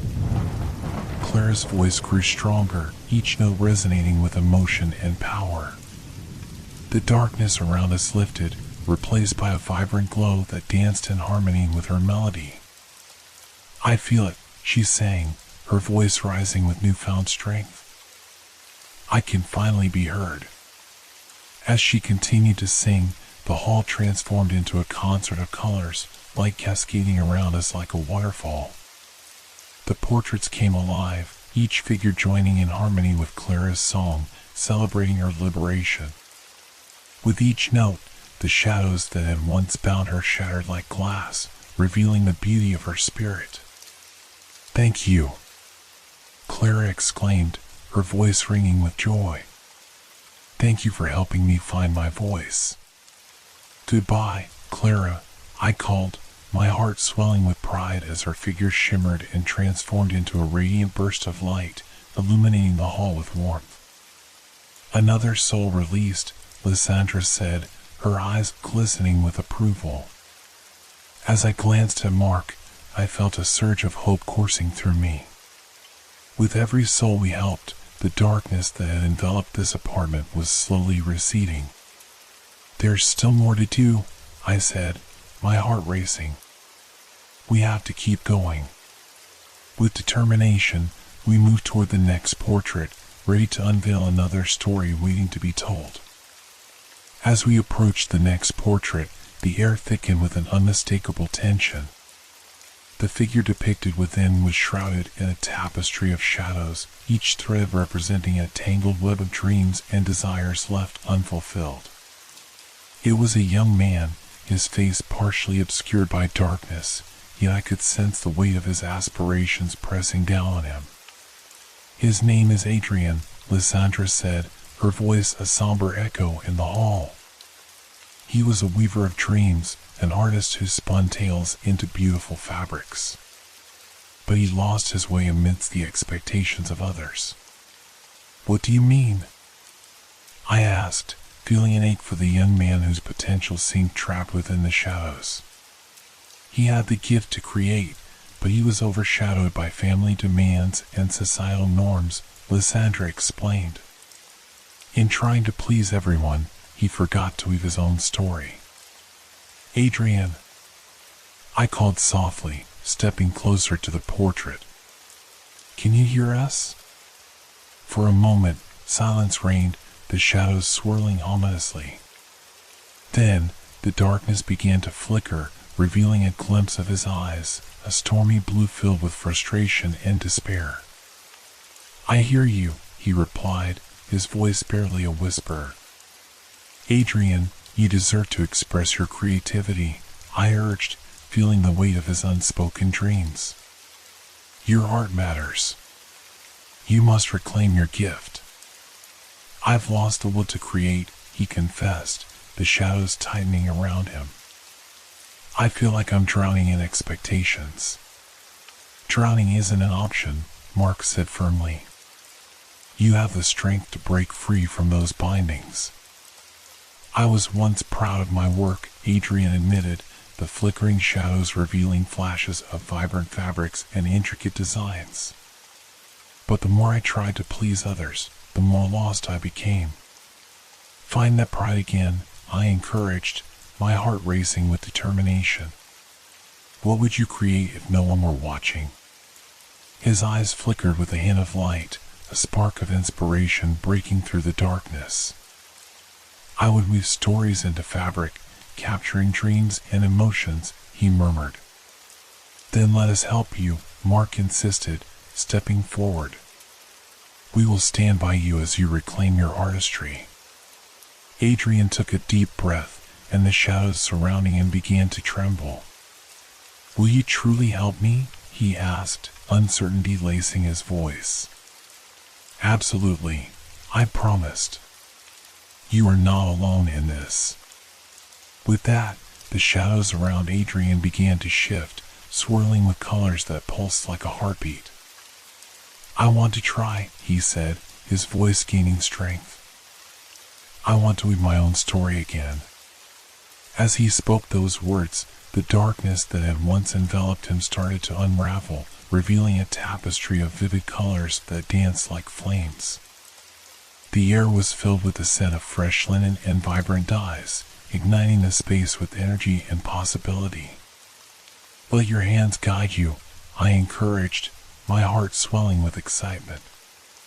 Adrian closed his eyes, and with a sudden burst of energy, he reached out into the vibrant light. The shadows evaporated, replaced by threads of gold, crimson, and azure that weaved together to form intricate patterns in the air. "I can feel it," he breathed, a look of sheer joy washing over his face. "I can finally create." As he wove, the hall transformed into a gallery of colors, each thread telling a story of hope, loss, and dreams fulfilled. The shadows retreated, and I could see his vision materialize before us, a breathtaking tapestry depicting a world filled with possibility. "Thank you," Adrian exclaimed, his voice ringing with clarity. "Thank you for helping me find my way back." "Goodbye, Adrian," I called out, my heart soaring as he transformed into a radiant figure of light, illuminating the hall with warmth and joy. "Another soul released," Lysandra said, her expression filled with pride. I turned to Mark, the exhilaration of our progress coursing through me. "We're making a difference," I said, my voice tinged with hope. "Let's keep going," Mark replied, determination etched on his face. As we moved to the next portrait, the anticipation grew within me, knowing that each story we uncovered brought us closer to lifting the weight of the apartment's darkness. The next portrait drew my attention, a figure cloaked in darkness, their face obscured by a mask of shadows. A feeling of apprehension washed over me as I approached, sensing a deeper mystery lurking within. "This is Celine," Lysandra said, her tone grave. She was a keeper of secrets, burdened by the truths she could not share. "What kind of secrets?" I asked, intrigued yet wary. "Celine lived in a world where honesty was a luxury," Lysandra explained. She had knowledge of others' pain and suffering but felt powerless to reveal it. The weight of these secrets trapped her in silence. "Celine," I called softly, hoping to reach the enigmatic figure. "Can you hear us?" The shadows quivered, and slowly, Celine's eyes emerged from the darkness, glinting with sorrow and regret. "I hear you," she replied, her voice a low murmur.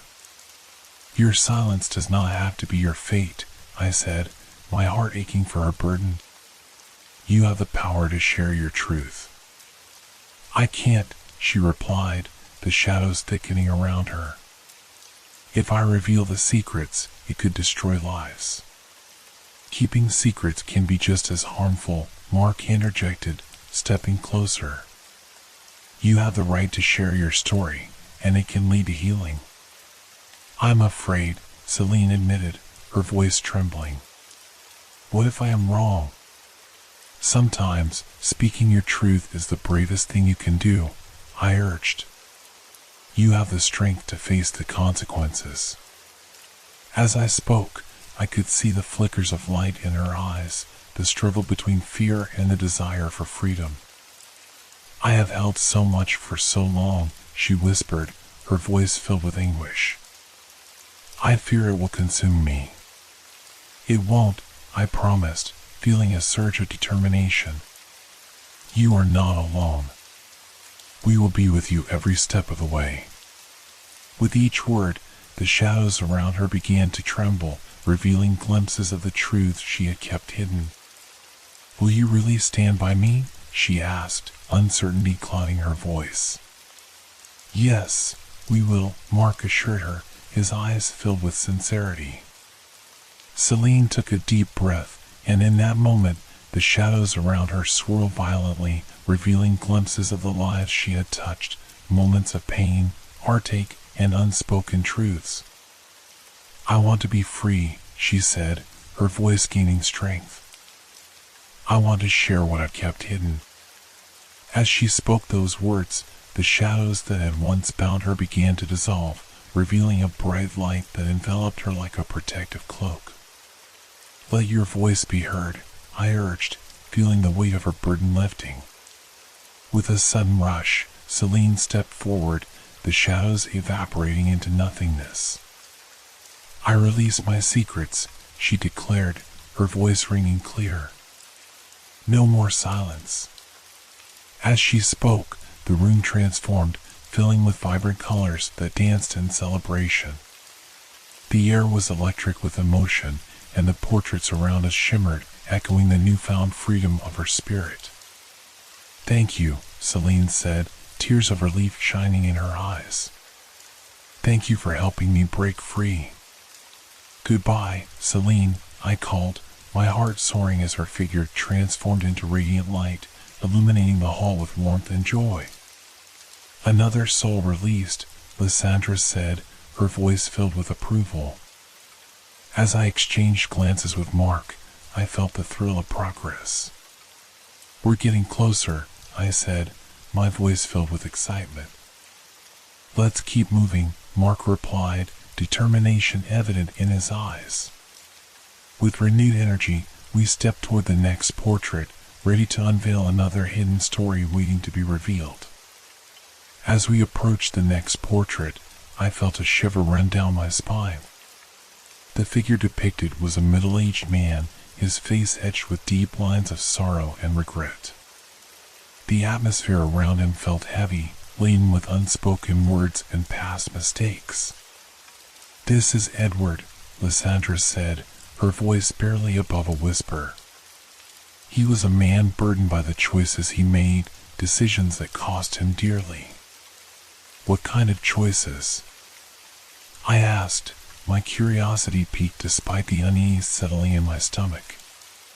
He lived a life filled with ambition, she explained, glancing at the portrait with empathy. He sacrificed everything for success, only to realize that he had lost the very things that mattered most. Edward! I called out softly, my heart aching for the figure caught in the web of his own making. Can you hear us? The shadows surrounding Edward stirred, and his eyes flickered open, revealing a deep sorrow that seemed to emanate from his very soul. I hear you, he replied, his voice tinged with despair. Your regrets do not have to define you, I urged, stepping closer. You have the power to change your narrative. I wish I could, he confessed, his voice breaking. But the damage is done. I've hurt those I loved, all in the name of ambition.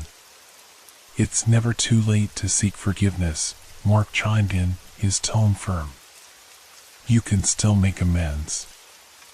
I don't know if they'll ever forgive me, Edward said, his voice filled with anguish. I destroyed my relationships in pursuit of something meaningless.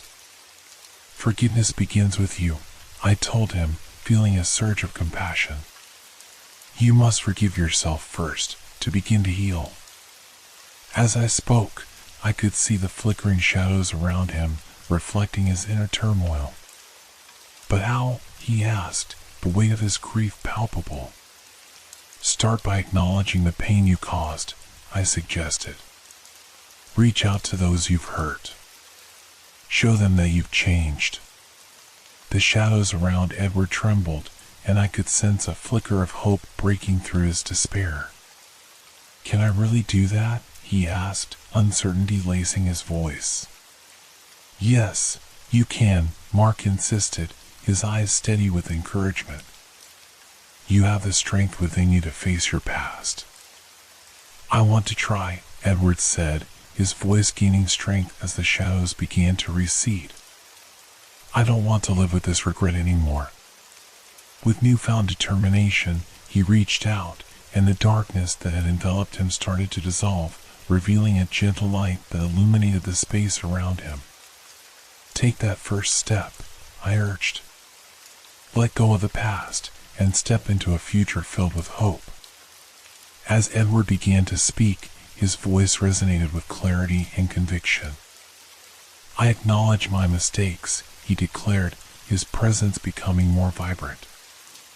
I'm ready to seek forgiveness. With those words, the shadows evaporated, replaced by a warm light that enveloped him like a shield. The atmosphere transformed, filled with warmth and a sense of renewal. Thank you, Edward said, his eyes shining with relief. Thank you for helping me find my way back. Goodbye, Edward, I called, my heart swelling with joy as his figure transformed into a radiant light, illuminating the hall with an infectious warmth. Another soul released, Lysandra said, her voice filled with pride. Each step we take brings us closer, Mark added, his eyes bright with determination. We moved forward, ready to uncover the next story waiting to be revealed, the anticipation bubbling within me. The next portrait was unlike the others, depicting a young woman shrouded in darkness, her eyes wide with fear and uncertainty. The air around her felt charged with an unsettling energy, a stark contrast to the previous stories we had uncovered. This is Clara, Lysandra said, her tone serious. She was a woman consumed by her fears, fears that trapped her in a cycle of isolation. What fears? I asked, feeling a pang of sympathy for the figure before us. Clara struggled with her own demons, haunted by insecurities that kept her from embracing the world, Lysandra explained. She felt invisible, lost in her own mind. Clara, I called softly, hoping to reach her through the shadows. Can you hear us? The darkness shifted, and Clara's eyes flickered open, revealing a storm of anxiety and pain. I hear you, she replied, her voice trembling. You don't have to face this alone, I said, my heart aching for her. You can break free from these chains. But I'm so afraid, Clara confessed, her voice barely above a whisper. What if I fail? What if I'm not enough? Those fears don't define you, Mark assured her, stepping closer. You have the power to change your narrative. I don't know how, she admitted, the shadows around her tightening in response to her doubt. I feel so small. Take it one step at a time, I encouraged, my voice steady. Start by acknowledging your fears. Name them, and they lose their power over you. As I spoke, I could see the flickers of light in her eyes, the struggle between fear and the desire for freedom.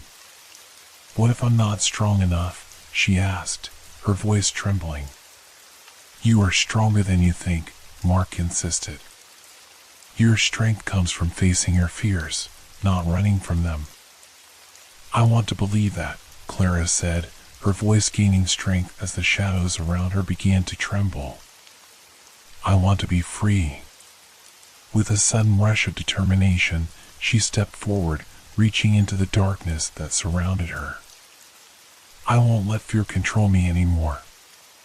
As she spoke, the shadows began to unravel, revealing a soft light that embraced her, illuminating the darkness that had once held her captive. Let your light shine through, I urged. Embrace who you are. With those words, the darkness evaporated, replaced by a vibrant glow that danced around her like a protective halo. Clara's presence grew stronger, her spirit unshackled from the burdens that had weighed her down. Thank you, she said, tears of relief shining in her eyes. Thank you for helping me see my worth. Goodbye, Clara, I called, my heart swelling with joy as her figure transformed into a radiant light, filling the hall with warmth and positivity. Another soul released, Lysandra said, her voice filled with approval. As I exchanged glances with Mark, the thrill of our progress surged within me. "We're getting closer to the end," I said, excitement bubbling beneath the surface. "Let's keep moving," Mark replied, determination evident in his eyes. With renewed energy, we stepped toward the next portrait, ready to unveil another hidden story waiting to be revealed. The final portrait loomed before us, a haunting image of a young boy with an innocent smile, but his eyes held an unsettling depth that hinted at untold stories. The air around him felt charged with an unsettling energy, as if the weight of his past lingered just beneath the surface. "This is Samuel," Lysandra said, her tone somber. "He was a child filled with dreams, but burdened by the weight of the world's expectations." "What happened to him?" I asked, feeling a surge of protectiveness for the boy who seemed so lost. "Samuel was a gifted child," she explained. "He excelled in everything he did, but the pressure to succeed became overwhelming. He felt he could never be enough." "Samuel," I called softly, my heart aching for the young boy caught in a world he could not escape. "Can you hear us?" The shadows shifted, and Samuel's eyes flickered open, revealing a mixture of fear and longing. "I hear you," he replied, his voice filled with uncertainty. "You don't have to carry this weight alone," I said, my heart aching for him. "You can be free to be yourself." "But what if I disappoint everyone?" Samuel confessed, his voice trembling. "What if I can't live up to their expectations?"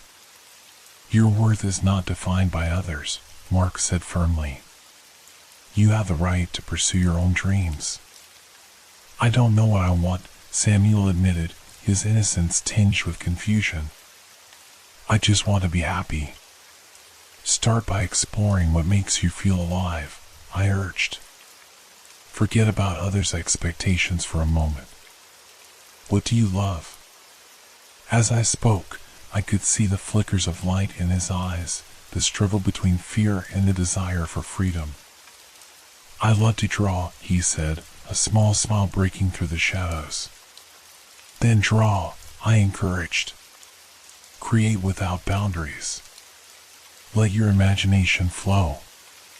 With newfound determination, Samuel stepped forward, reaching into the darkness that surrounded him. "I will draw what I see in my heart." As he spoke those words, the shadows began to dissolve, revealing a vibrant world of colors and shapes that swirled around him, capturing his essence and joy. "Let your creativity shine," I urged, feeling a surge of excitement. With those words, the darkness evaporated, replaced by a brilliant light that danced around him, illuminating his spirit and releasing him from the expectations that had bound him. "Thank you," Samuel said, tears of joy sparkling in his eyes. "Thank you for helping me find my happiness."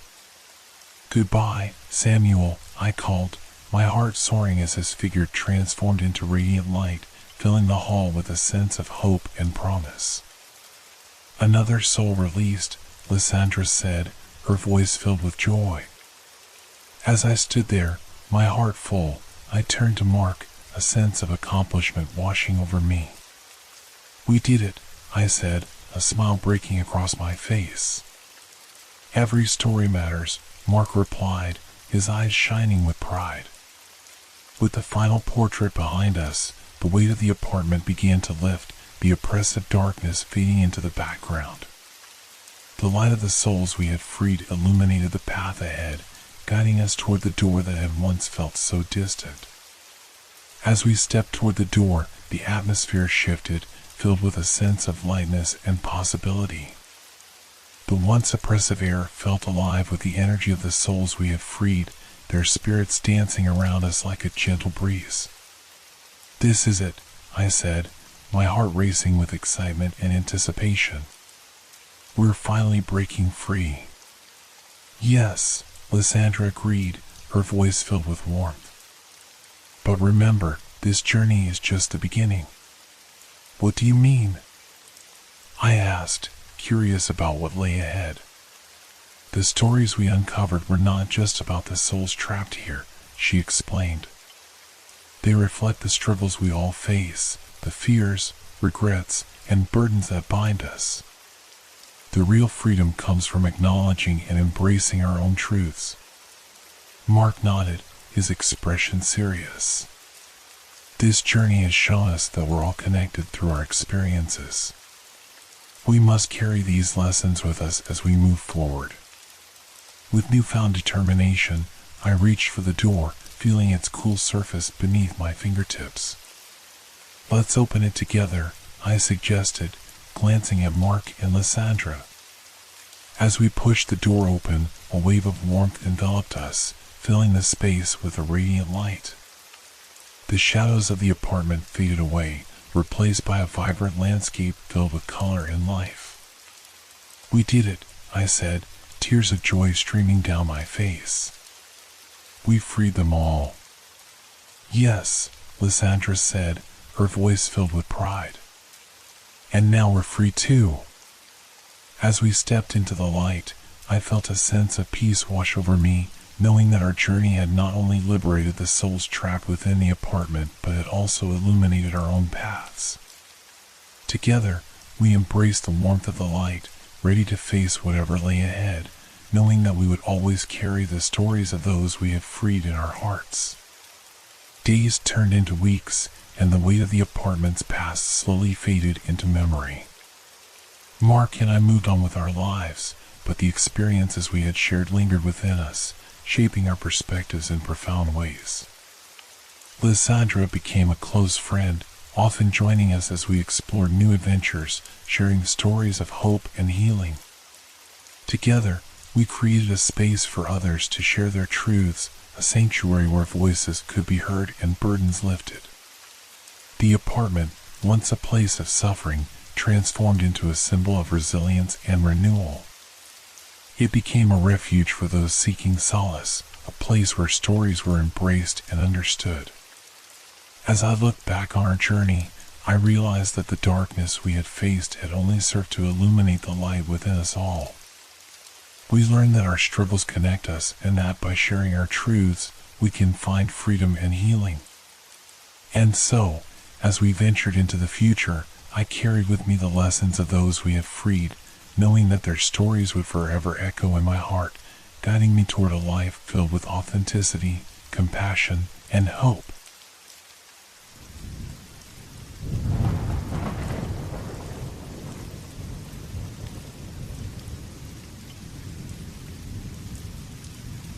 Hope your dreams are filled with fear. Good night.